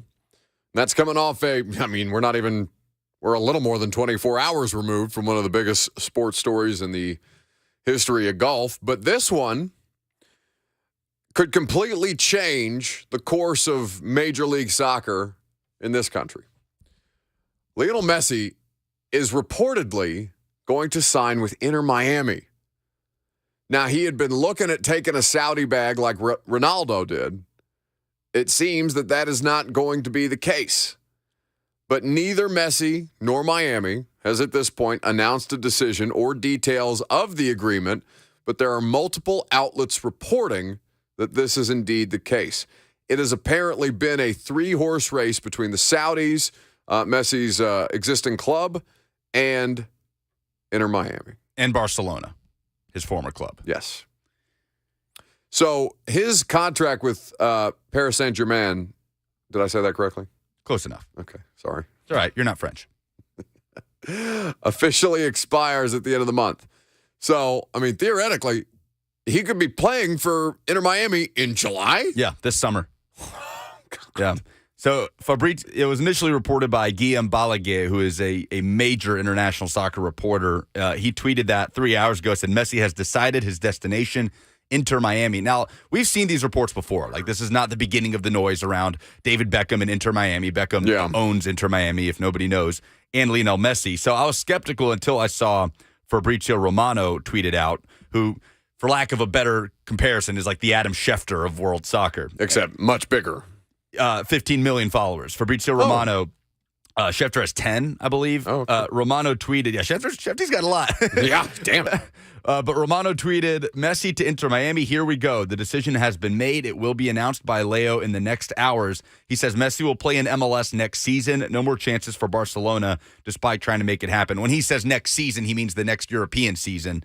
So the MLS calendar is different. The European season begins in August, ends in May. MLS begins in February and ends in December. So he's saying so it's not necessarily that he's saying August, it's just that he's working on a different kind of soccer calendar. Yeah, he's working on the European calendars. Next season, August for them, that's next season. For MLS, that's this season. And National Soccer Club goes to Inter Miami on August 30th for a rematch after beating Miami at home just a couple of weeks ago. Are you excited to call Lionel Messi game? It is it's pretty unthinkable. That's kind of wild, bud. It's crazy. It is absolutely insane. And I'll screw it up. I'll try. Maybe that's the time you work in a sub car. Big Bo Perp on Twitch on the FNM Bank chat says, Lucas, I need to know if despite the exposure Messi will bring to the league, this is horrible for NSC. Will he run the conference? No, because they still have to build a team around him. And Inter Miami has not shown the ability to do that. Lucas, you remember when Zlatan was out there for LAFC? Yeah. And just out here dominating it. How old? He was damn near 40. Dominated. Right? Did they win a title? Nah. No, that's didn't. true. That's a good point. You still have to build a team around the guy. But all that to say, this is massive for the league. It's going to play out similar to when David Beckham came to MLS in 2007. That was obviously a blockbuster deal. That took MLS to new heights. Beckham was obviously still in the midst of his career as a global soccer superstar. Beckham got a share of the league. He got the opportunity in his contract to own an MLS team in the future, which he is now doing with Inter Miami. The endorsement, the things that David Beckham got to come to MLS, it's going to play out a little bit similar for Lionel Messi, who is going to get a stake in Apple TV. In the revenue coming from subscriptions, he's going to get, he's already partnered with Adidas, but any profits relating to Messi's move to MLS that Adidas gets, he gets a share of that. It had to be substantial to match, to even get close to what the Saudis were offering. And I bet it's not. I bet it's not even what the Saudis are offering. But he can do what the golfers aren't able to do right now. He can take a bag. It's not quite as big a bag, but he's in a position in his life where it's not necessarily about the money, even though more money is always good. He's getting stakes in these various things, especially the television contracts, which is huge. That's not even something LeBron James is capable of doing, right? Lionel Messi is he's the biggest sports star that we have. On planet Earth, yes. Anywhere. Yeah, I don't think there's a whole lot of debate there. There's not. Who would even be close? I don't know. Ronaldo is not. Cristiano Ronaldo is the most followed person on Instagram, whatever that's worth. But yeah, no, I don't know. I don't know who would come close right now with what he did in Qatar and finally winning the World Cup with Argentina. And he will be 36 in a couple of weeks. So he'll be 36 when he comes into the league. But this is surreal. And he also will have an opportunity to own a team in the future. And it's worth noting, yes, Messi turning down Saudi money to go play for them, but Messi has taken Saudi money. Messi has been an ambassador for Saudi tourism recently. So Messi is not a stranger to taking Saudi money. He just doesn't want to go play in Saudi Arabia. No, I don't blame him for that. Right. He wants to come to Miami, wants to come to South Beach. Sure. So, this is obviously huge for Apple. Huge. Oh, Apple, my God. You can get an Apple TV subscription around the world. There's not any blackout for being outside of the United States. That's, I think, the point that some people, or at least based on some of the reaction that I'm seeing, or at least one reaction that I'm seeing in the chat. I'm pulling a Lucas, or maybe I'm pulling a me. Who's to say? T.N. Berg writes, I don't understand. I understand they have to push it because of Nashville SC, but nobody even watches it, LOL. It's Miami Marlins attendance. One, we don't have any kind of edict to push anything. Lucas is the voice of Nashville SC. I am curious to know, as somebody who is not a soccer diehard, but who is interested in the United States acquiring the biggest international sports star going at this point, what that means, because it's not just about national television revenue. There's no need to look at this. I understand you may not be considering all the different things, so I'm not going to call you a mouth breather, but I'm saying that you're displaying the behavior of one if you don't realize the impact this is about to have on Apple's bottom line to acquire the biggest international star in sport. I understand some people it is hard to fathom that. No, I don't understand it at all. That things happen outside of America and why anybody. It's like the Nick Offerman's character, Ron Swanson in Parks and Rec. Well, you can't go after Ron Swanson because I also have a tribute to Bobby Knight in my home. Do you really? No, you don't. No, I don't. But he says history started in 1776. Everything before that was a mistake. Yeah. So I can't deal with people like that. No, but you know what I'm saying? Like I can't. Somebody who did not grow up watching, playing, terribly interested in soccer. I love that we have a team. I love that the stadium's fun. I love that the atmosphere is great. I also love big, shiny, expensive things. And you know who is? Messi. The thought of Lionel Messi playing in Geodis Park next season is crazy. It's unfathomable. And European stars have come to MLS. This is no new thing now. David Beckham kind of started that in 2007. Some in the washed up portion of their career looking for an early retirement to get a bag and get to live in America and get to kind of cruise. Some have taken that mentality. Others have been more impactful. But this, there's no question, will be the most lucrative for the league as a whole, for Apple TV. And we'll see what Inter Miami is able to do with it. I mean, this is insane. What they're telling you is they don't care if you're watching. Everybody else is going to. Yeah, the world will be watching.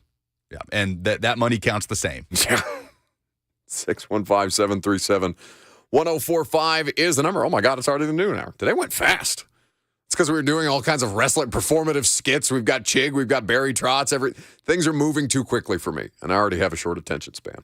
Either way, speaking of experimental and things that take a short attention span or things that may take a longer attention span to learn, Will Levis. I asked him yesterday about Mike Vrabel's theory on making new mistakes and how the coaching staff is good with that, and he gave an interesting response that you're going to hear coming up next.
It is 12:02. Good afternoon from the Superbook.com Sports Desk. I'm Lucas Panzica. Another day of mandatory minicamp at Ascension St. Thomas Sports Park. Titans offensive coordinator Tim Kelly spoke with the media earlier today about installing a new offense. But yeah, like with all the different techniques and any different concepts that we may be running, again, they've been spending time in the classroom talking it over with the quarterbacks, talking it over with the wide receiver coach, Coach Moore, and making sure that everyone's on the same page when we get.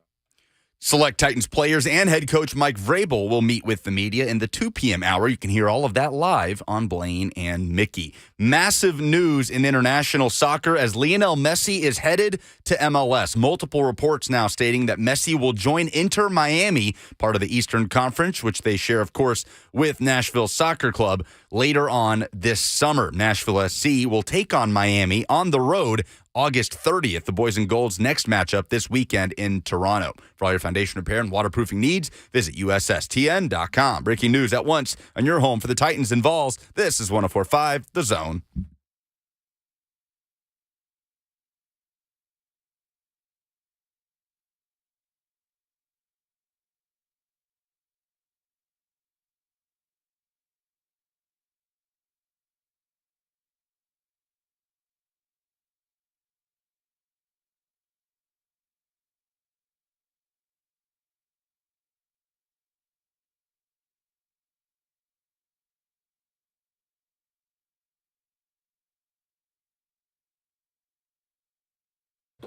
Third down. Welcome in. Welcome back. If you've been hanging out with us for the first two, we're happy to have you here. One more to go, 615-737-1045. That's how you get your phone calls in. We got a few that we'll get to here in just a second. Titans on the practice field officially as of 4 minutes ago. I'll slide on out there after this and get into some stuff that I'm looking forward to today. But based off yesterday's work on the field, talked to Chig Okonkwo. Told you he had a successful day. Made a couple of plays. Made a couple of plays against Kevin Byard. Had a couple of plays made on him by Kevin Byard. Were you at all disappointed as a Titans fan to not hear from KB yesterday? Because I saw some mixed reaction to the PR staff came up to us after practice, said, hey, guys, know a lot of people want to talk to Brett Kern. Or not Brett Kern. That just popped up on my... BK. Huh? BK instead of KB. Right. That's right. Well, it just popped up on my screen there, so Ron Burgundy did. Either way, no, you want to talk to Kevin Byard. Kevin Byard's not talking today. I said, well, that's unfortunate. That's really the only person I want to talk to today. I've talked to Will Levis a million times, but you'll hear from him. I thought, by the way, Will Levis actually did give some interesting comments yesterday that we'll get to momentarily. But would have liked to talk to Kevin Byard. And so I tweeted out, Kevin Byard will not be meeting with Titans media today. That's fine. I think that when I put that out there, a lot of the reaction was, oh, you guys just want to talk to him about all the different trade drama and this, that, and the other. It's like, yes, obviously. Don't you? Like the reaction of, well, just leave him alone. He doesn't want to answer any questions. Well, I don't care about that. Why do you? I don't understand why people think that it's not a part of the obligation to do that. And I'm not saying that this is a problem with Kevin Byard. I'm just saying, like, as fans, I just think it's a weird reaction to be like, oh, leave him alone. You're a football fan. You don't want to hear from the football player? What's wrong with you? But anyway, we'll see if Kevin Byard is made available to media today. What? What's wrong with you? I just don't understand. Oh. Is that not fair? Like, you're a football fan. There's a football player. This football player is very famous. He happens to be an all-pro for your favorite football team. He has been enveloped in a fair amount of drama this offseason, and he has not yet spoken about it. Would you not like to hear from said football player? No? Okay, what's wrong with you? I don't understand. So anyway, the Will Levis portion of this, I do think is interesting because it's full attendance now. Right now, Molden was not out on the field, interesting enough. Christian Fulton wasn't out on the field yesterday, nor was Caleb Farley. I had somebody tweet me yesterday when I put out the players that I did not see on the practice field, including Dylan Radins and Harold Landry. They said it basically just looked like another copy and paste version of last year's injury report on any given week. And Well, that may be true. I don't know Christian Fulton to be hurt. He was on a bike yesterday. It's not typically something that the healthy players are doing. Farley would be still rehabbing, right? Farley and Landry. Well, I don't know. I mean, I don't know what Harold's process is specific to the individual, so let me not speak on behalf of Harold. But Radens and Farley, for sure, with late injuries, one a back for Farley, one an ACL tear in December. For Radens, there was no expectation for them to be out there. There was an expectation for me to see Christian Fulton at some point. That doesn't appear to be happening. I did expect to see Elijah Molden after 2 healthy weeks of OTAs, and now all of a sudden not out there. I don't know if that's because of an injury situation or not. Nobody wanted to say.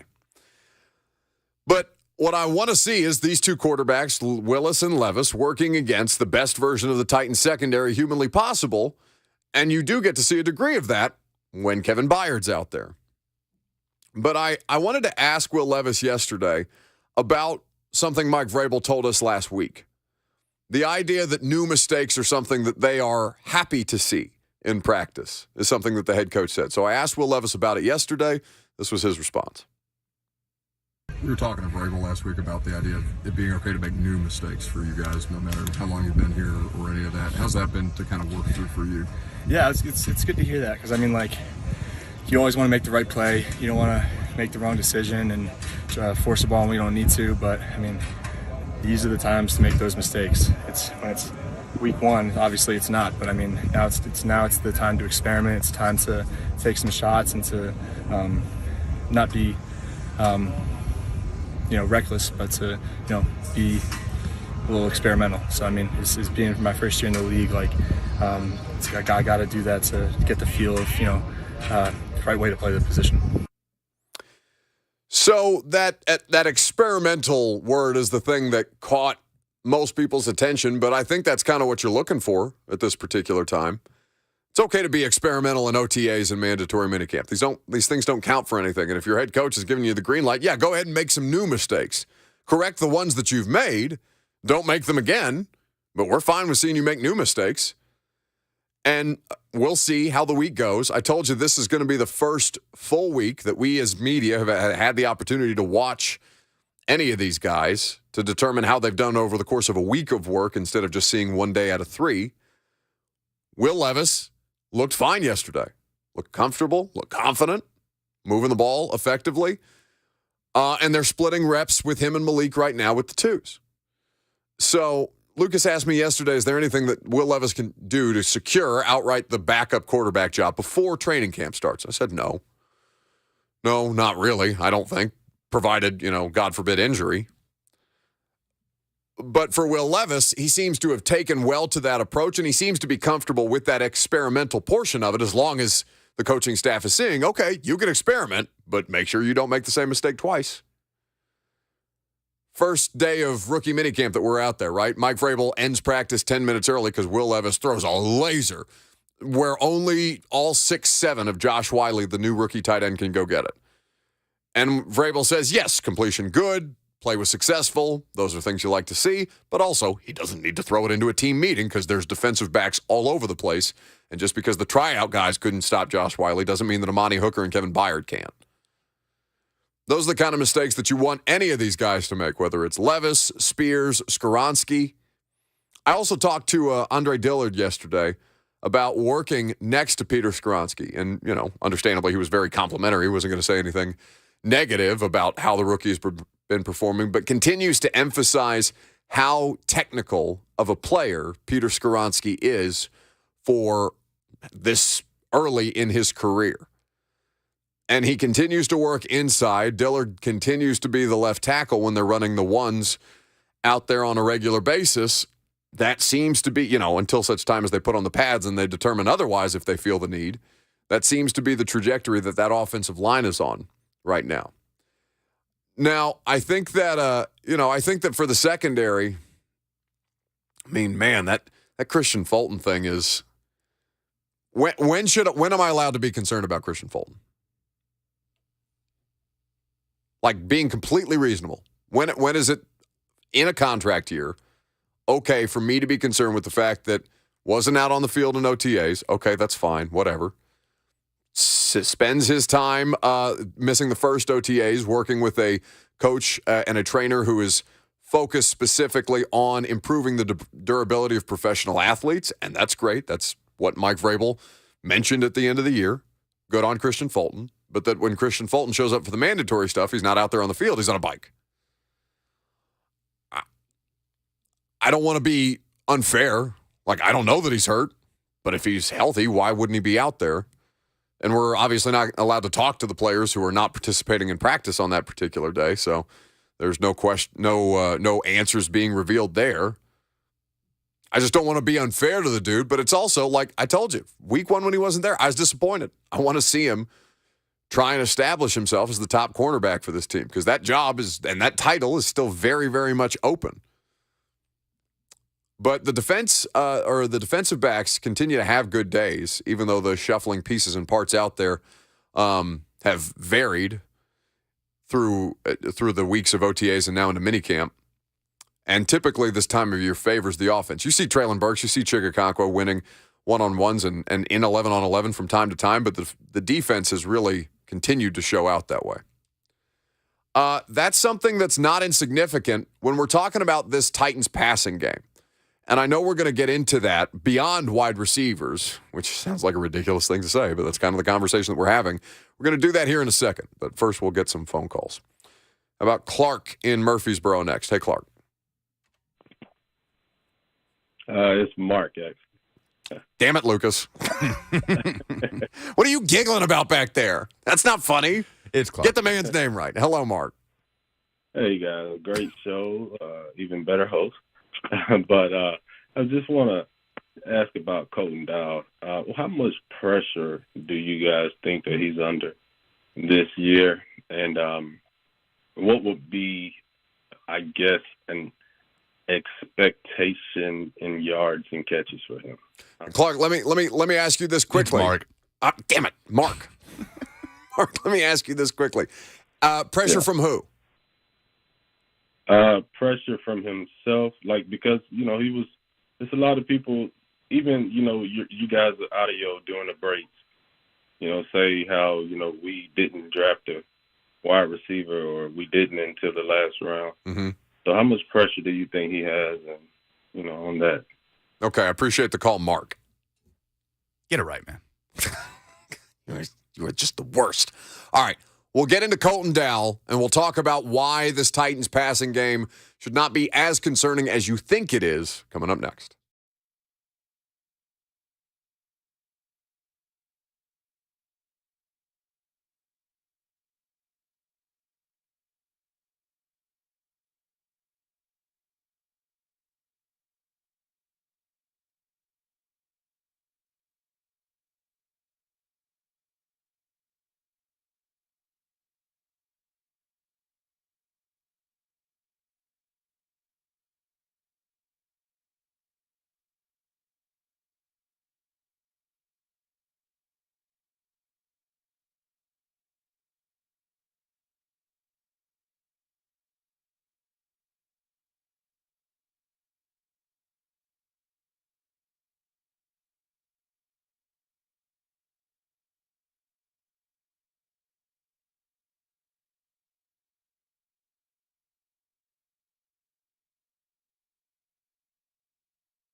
Some Shania? Let's go, girls. Well, she got a concert tonight. Is it the first time Geodis Park has had a concert? It is. It is the first ever concert at Geodis Park. Well, it is CMA Fest week. It's a good time to get that underway. Either way, we will get to some stuff going on with CMAs and Bonnaroo and all this other stuff that's happening in Middle Tennessee momentarily. But a caller asked the question, Mark, not Clark, said that what kind of pressure is Colton Dowell on or under as a seventh-round wide receiver? The question that I asked him was who is a pressure from whom? Whomst, our friend Josh Pate might say. Pressure from whomst. And he said pressure on himself. Well, a fair amount, but that's the only place that dude should be experiencing pressure. I've got zero expectations for a seventh-round wide receiver. My expectations for Colton Dowell are that of the expectations that I have of Kearis Jackson, who was terrible yesterday, by the way. Really, really bad with the drops. Or Jacob Copeland, right? The Maryland wide receiver, who's a UDFA. Zero. No, none whatsoever. If you make it, special teams, probably. Can you earn yourself a role offensively? Yeah, that'd be great. Just because he plays wide receiver and just because he's the wide receiver that the team that famously did not or waited very, very late to draft a wide receiver took does not change the fact that he's a seventh-round pick in the NFL. Those dudes are lucky to make a roster out of training camp. I don't know why you would fool yourself into creating any false narratives or expectations around Colton Dowell when the thing that I've continued to tell you is that if he comes away with an NFL career that looks anything like Nick Westbrook-Akina, he has been a smashing success. We were talking to NWI yesterday. He's the old man in the room. He's 26. And he's like, honestly, it was kind of like that last year. I've talked about Nick Westbrook-Akina before, just because it was Woods last year. It was definitely Woods last year. Well, Nick was saying that it felt like he was a little bit last year. Him and Woods, I guess. The two older guys? Yeah. But yeah, now it's just him. Well, no, it's more, too. Moore's 30. Okay, fair enough. But looking at Nick Westbrook-Akina and his career as an undrafted rookie free agent, made the roster at a training camp, special teams primarily, then developed enough to be able to be thought of, whether you agree or not, as a starting wide receiver for an NFL offense. Nick Westbrook-Akina, by that standard, is a huge success. Colton Dowell, should he have a career that looks anything like Nick Westbrook-Akina, would be considered a huge success. He's a seventh-round pick. Don't fool yourself into thinking that he's otherwise. There should be no expectations of him. I remember we were doing the live show. By the way, it's Wednesday, so another portion of the live taping of the install with Greg Cosell will drop in your podcast feeds later this afternoon. In fact, I think this portion of the podcast might be specific to Colton Dowell and Tajay Spears, who we'll also talk about here in just a second. I was talking to Greg about this team. Everybody knew they needed a wide receiver, and I said, well, they did technically take one, and Greg said, no, they didn't. I said, well, Colton Dowell, we'll talk about Colton Dowell at some point, and Greg was, not I don't think meaning to sound mean about it or any kind of malicious about it, but he said, yeah, this is not what they've done here is add a special teams player. He may be a wide receiver, he may be by position a wide receiver, but this is special teams option X on the roster. And if he makes it a wide receiver, then gravy. So I would say for Colton Dowell, I want to say that I'm not even thinking about him, but I don't want it to sound dismissive because that's not what I'm trying to do here. I'm just trying to put the expectations in proper perspective for that of a seventh-round pick. Now, where I think you can have expectations where there might not otherwise be them, which is basically anywhere around the Titans passing game, if you ask a Titans fan, it would seem.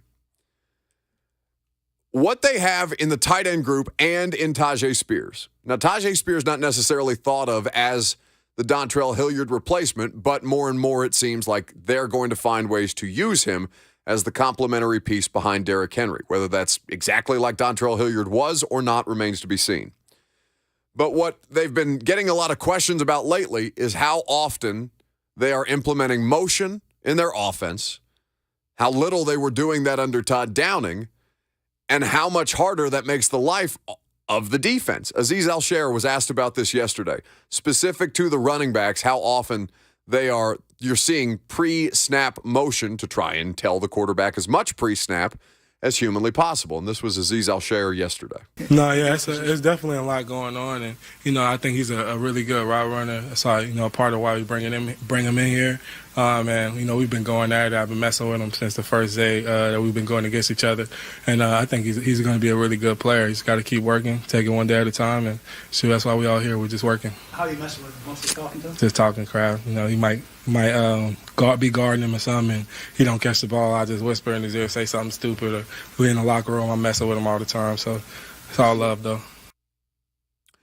So that is Aziz Al-Shair talking about Tyjae Spears specifically, who features, it would seem, or will feature, it seems, in their passing attack. We talked to Chig Okonkwo earlier today. Lucas, I don't know if you've pulled that. No worries if not. I asked Chig, and you can hear that full interview from the second hour. Why are you being underrated as a pass catching group? And he gave the same answer that we've all been giving, which is that people haven't seen it yet, and they're sleeping on it, and that's fine. We'll figure it out. We will show them what we think is the case, what we know to be the case.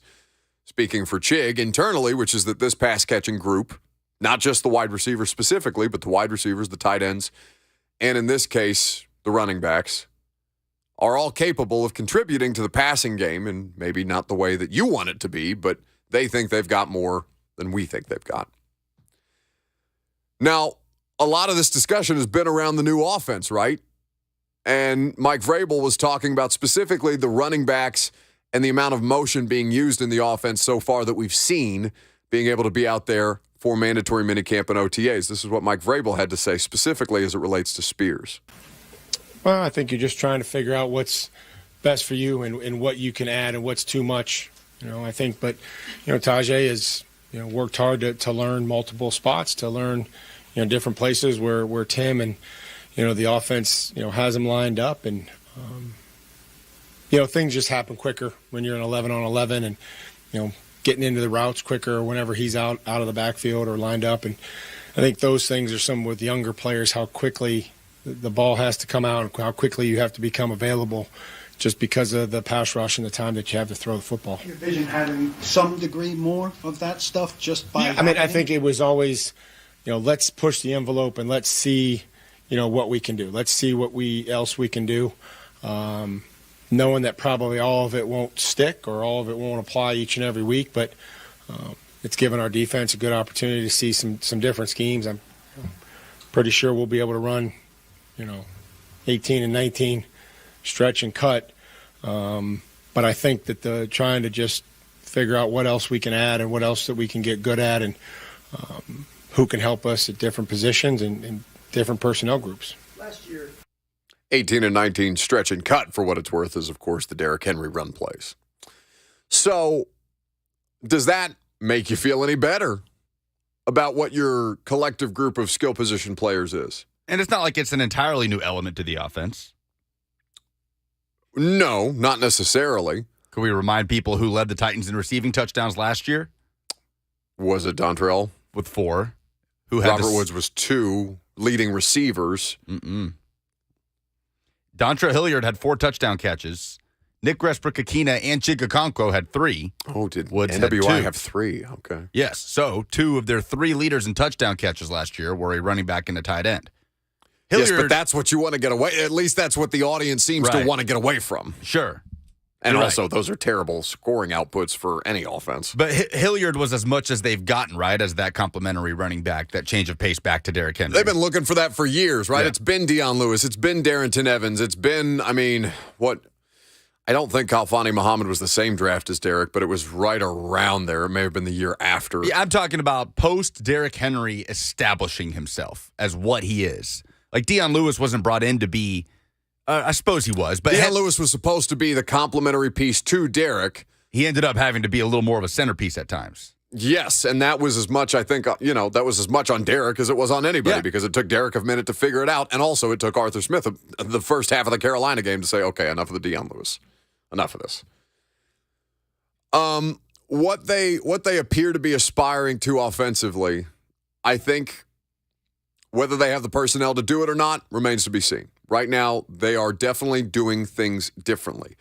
I think in asking them questions about what we're seeing on the practice field, they've divulged more than they typically would outside of the restrictions of the reporting that we're on. Because if you can't talk about scheme, there's only so much that at least I can physically talk about with you on a regular basis that doesn't get me in trouble with the team. So that being said, does that give you any degree more of confidence in the Titans' pass-catching group, running backs, wide receivers, tight ends, than you have if you're just narrowing it down to the lack of what you think they have at wide receiver? Now, I'm not saying that should justify to you, the Titans don't need DeAndre Hopkins because they have Tajay Spears. That's not what I'm saying to you. I'm not saying that I think the wide receiver room is good enough. I certainly think that it could always improve. God, I sound like my Vrabel. Sure, we could all always improve. Ugh.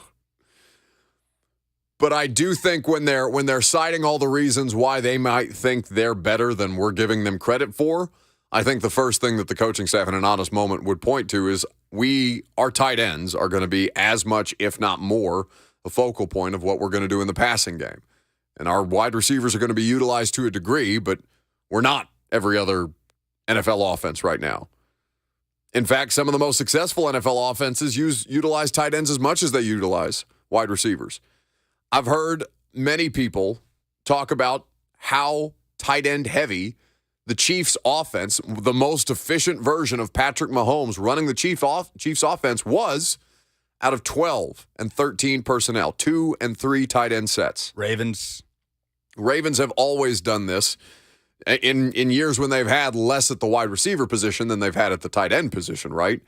Because it's not just been Mark Andrews, whether it's Nick Boyle or Hayden Hurst, or they've always done that as a strategy. I mean, I think you could say last season Mark Andrews was the best receiver on the Ravens roster. No one would dispute that. Especially with Bateman out.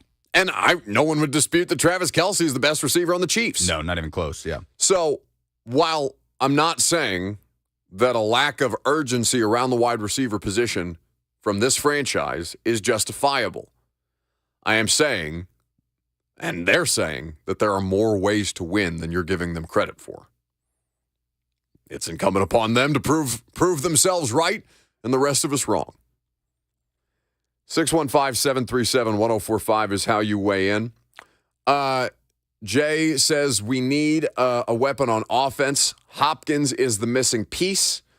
This is in the F&M Bank chat. Tyler Dial says our head coach has the most career receiving touchdowns, more career receiving touchdowns than any of the wide receivers. That's also true. Mike Vrabel with 10. Stats been flying around a lot lately. Well, that's because, you know why? Because it's the second straight year that I've had to hear about how many more touchdown receptions the head coach has than the current wide receiver core. I mean, DeAndre Hopkins is not a missing piece for anybody that's not already there, right? Like, DeAndre Hopkins is the missing piece between you and what? Explain that to me exactly. Missing piece between what? 22 points a game and 25 points per game? The difference between you squeaking in as a wild card or winning your division? The difference between you being one and done in the postseason if you make it or making it to a Super Bowl? What are you trying to tell me that Hopkins is the missing piece of? I'm saying indisputably, he would improve this wide receiver core more than he would on any other roster in the league. Maybe the Patriots, you could make the argument. Maybe the Colts. But, if you're trying to sell me on the idea that the most dependent position in football is the missing piece, I'm not buying that at all. I refuse to. There's quantifiable evidence to prove that the highly paid wide receivers, as a means of getting to the Super Bowl, or as a means of a primary means of getting to the Super Bowl, that's not effective. You have to have the offense that's put into place to maximize the abilities of wide receivers. You have to have playmakers. I'm not saying that they can do it without playmaking wide receivers. They're saying they have enough. We're saying prove it. You can't do that until they get to basically October. So I'm not interested in a missing piece conversation. I don't think missing piece conversations can really be had around NFL teams, especially wide receiver. By that logic, Odell Beckham Jr. was the missing piece for the Cleveland Browns. How much did they win? One playoff game in his time there. Who is actually a missing piece? A quarterback. Right, Rodgers? Rodgers is the only situation in the NFL that I would accept as, all right, we're missing a piece here. Last piece of the puzzle. We think that we can elevate. Oh, it just happens to be the most important position in sports. And the guy who's going to potentially be available is a first ballot Hall of Famer, no question. That's a missing piece. The 31-year-old wide receiver at this stage of his career on a roster that you don't necessarily know how competitive it's going to be with a new offense in place. Don't give me missing piece on anything to do with that. Last call for phone calls. If you got them, we will. Did you just snort in the microphone? What was that? I did not realize my mic was on. I was reaching over to turn it off, and I thought I hit the button and then sniffed. Okay, good. Sniffed what? Just sniffed. Okay. It's cold in here, man. I don't care. I'm Last freezing. call for phone calls. Your well-being is not my concern. We'll figure it out. Maybe Bert can keep you warm by the light of his cigarette butt. I'm Buck Rising. It's 104.5 The Zone.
All right, so we have a group text or group chat on Twitter that we send stories that we see for the show. I don't know why Bert's still participating in it as frequently as he is because he's no longer a part of the show. But he has sent this Zion Williamson story to the group, and I don't know what to do with it, Lucas. I thought he was talking about the gender reveal for Zion. Have you seen this? I don't know what any of you are talking about. It's one of the biggest, like, fireworks spectaculars that I've ever seen as a means of a gender reveal for Zion. So, okay, congratulations to Zion and his significant other on their new child. But apparently, this has rankled some feathers. Have you seen the exchange that Bert has been referencing us to? No. That of adult film star Mariah Mills tweeting at Zion, "Don't call my phone at Zion Williamson. You lost me for good. Until I see DNA, I'm done." So apparently there seems to be an entanglement. And now we have a Maury type situation. Is Maury still on the air? I know Jerry Springer died recently, but Maury's not like still running new episodes of Maury, is it? It's been a while since I've seen daytime television, since I guess we're the radio version of daytime television. Those reruns still air. Oh, they're great. One of my buddies wanted to go to Jerry Springer for to a Jerry Springer taping for his bachelor party. Apparently it's like somewhere in Connecticut, but like to get a bunch of your college buddies together to go to a Jerry Springer taping and then I guess go to, take a train to New York or something like that for a bachelor party. I don't know how I would experience that. Like, I don't know how well I would do as an audience member at a Jerry Springer show or whatever the latest version of Jerry is. Either way, there was a sports story you wanted to talk about here, and I've forgotten it. Olivier Okonkwo. Okay. Transferring. Sorry, I got distracted. I knew it was basketball related. Yeah, On3 Sports reporting that Olivier Okonkwo will transfer to Michigan from Tennessee. So transferring to Michigan, what does that do? Now, Olivier Okonkwo was kind of on the fence, it felt like, whether he was going to return or whether he was going to there was never any question about him declaring, right, for the draft. Oh, Okonkwo, I believe he was going through the process. I think he explored it. Yeah, he had everything on the table where he technically, officially entered the transfer portal. He had coming back on the table and testing out NBA draft waters. So ultimately, he's going to land in Michigan, who missed the tournament last year.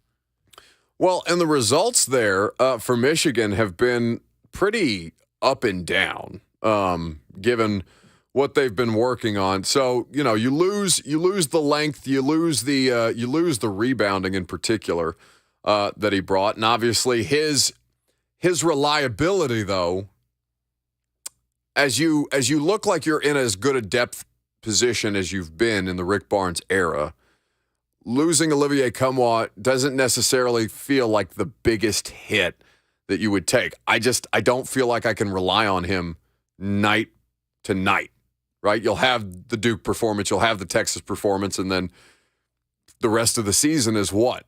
The perfect example was the tournament with Duke followed by FAU. Yeah. Where he essentially just disappeared in that FAU. I don't think he had a field goal until the last 4 minutes of the game. Right. Against FAU. And Duke, he was unstoppable. So it'll be interesting. Michigan looking to replace Hunter Dickinson, who I feel like has been there forever. He's transferred to Kansas. So, yeah, Jonas Adu, I mean, this is going to kind of be his time as he heads into his junior year. Well, that's kind of what you want, though, right? Yeah. I mean, I would think, based on what you've seen of the sample size of Okonkwo anyway. Tennessee is going to be one of, if they are not the oldest team in the SEC, I'll be surprised. It's always a I don't know who else card. The argument would be for. It's always a wild card because of the COVID year and these rosters, just the way that the game has changed recently. But yeah, with Santiago Vespi coming back, Josiah Jordan-James coming back, those two alone will push that average age on the roster up pretty high. Polls, please. Down goes Frazier. Down goes Frazier. The polls have closed and the votes have been tallied. It's the segment where bias takes over and nuance goes to die. Now, here's your favorite Buck Rising Show correspondent, Lucas Pan Make that poll Zika. Presented by Two Rivers Ford, who sells below MSRP on any non-specialty new Ford. What's the dumbest thing in sports this week? Goody says Jacksonville making new stadium renderings for a stadium just to move to London in 4 years. Yeah, I mean, nothing's been set in stone, so theoretically the Jags could still pick up and move this thing to London if the NFL finally gets their European division off the ground the way that they want to.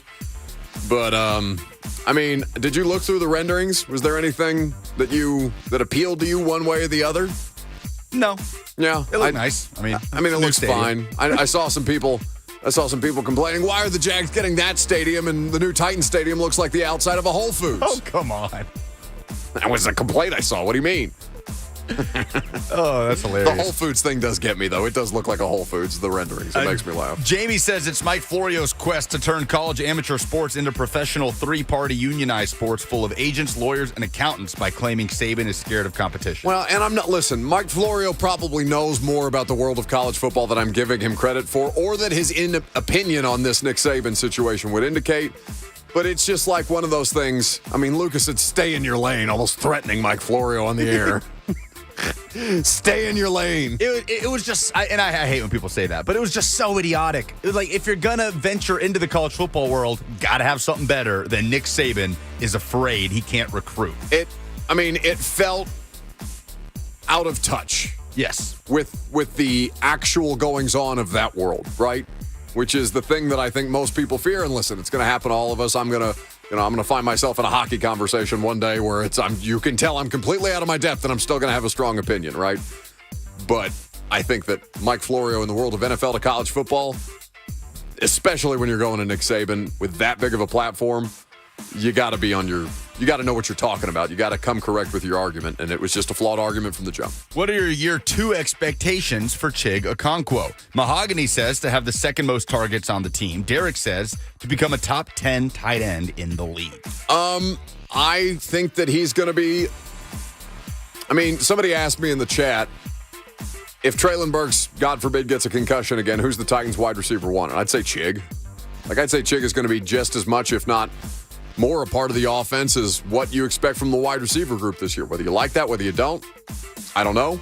But I do think that Chig Okonkwo, there are going to be a lot of different ways that he's utilized in this system. How much better do Chig and Tajay Spears make you feel about this Titans pass-catching group? Titan 86 says a lot. If Spears stays healthy, I think he'll be a big piece of the offense, and Burks looking in great shape and confident makes a big difference. I mean, if you can find ways to get Spears on the field at the same time as Derrick Henry and not make it a giveaway, then I think you've accomplished some of the things that you've been looking for in the last couple of years. You're just trying to find ways to make Derek less obvious. George says it only makes him feel about 10% better. He already expects Chig to make a jump. Tajay's early returns aren't too notable because it's only June. # keep your powder dry. Yep. No, I think that's a fair assessment.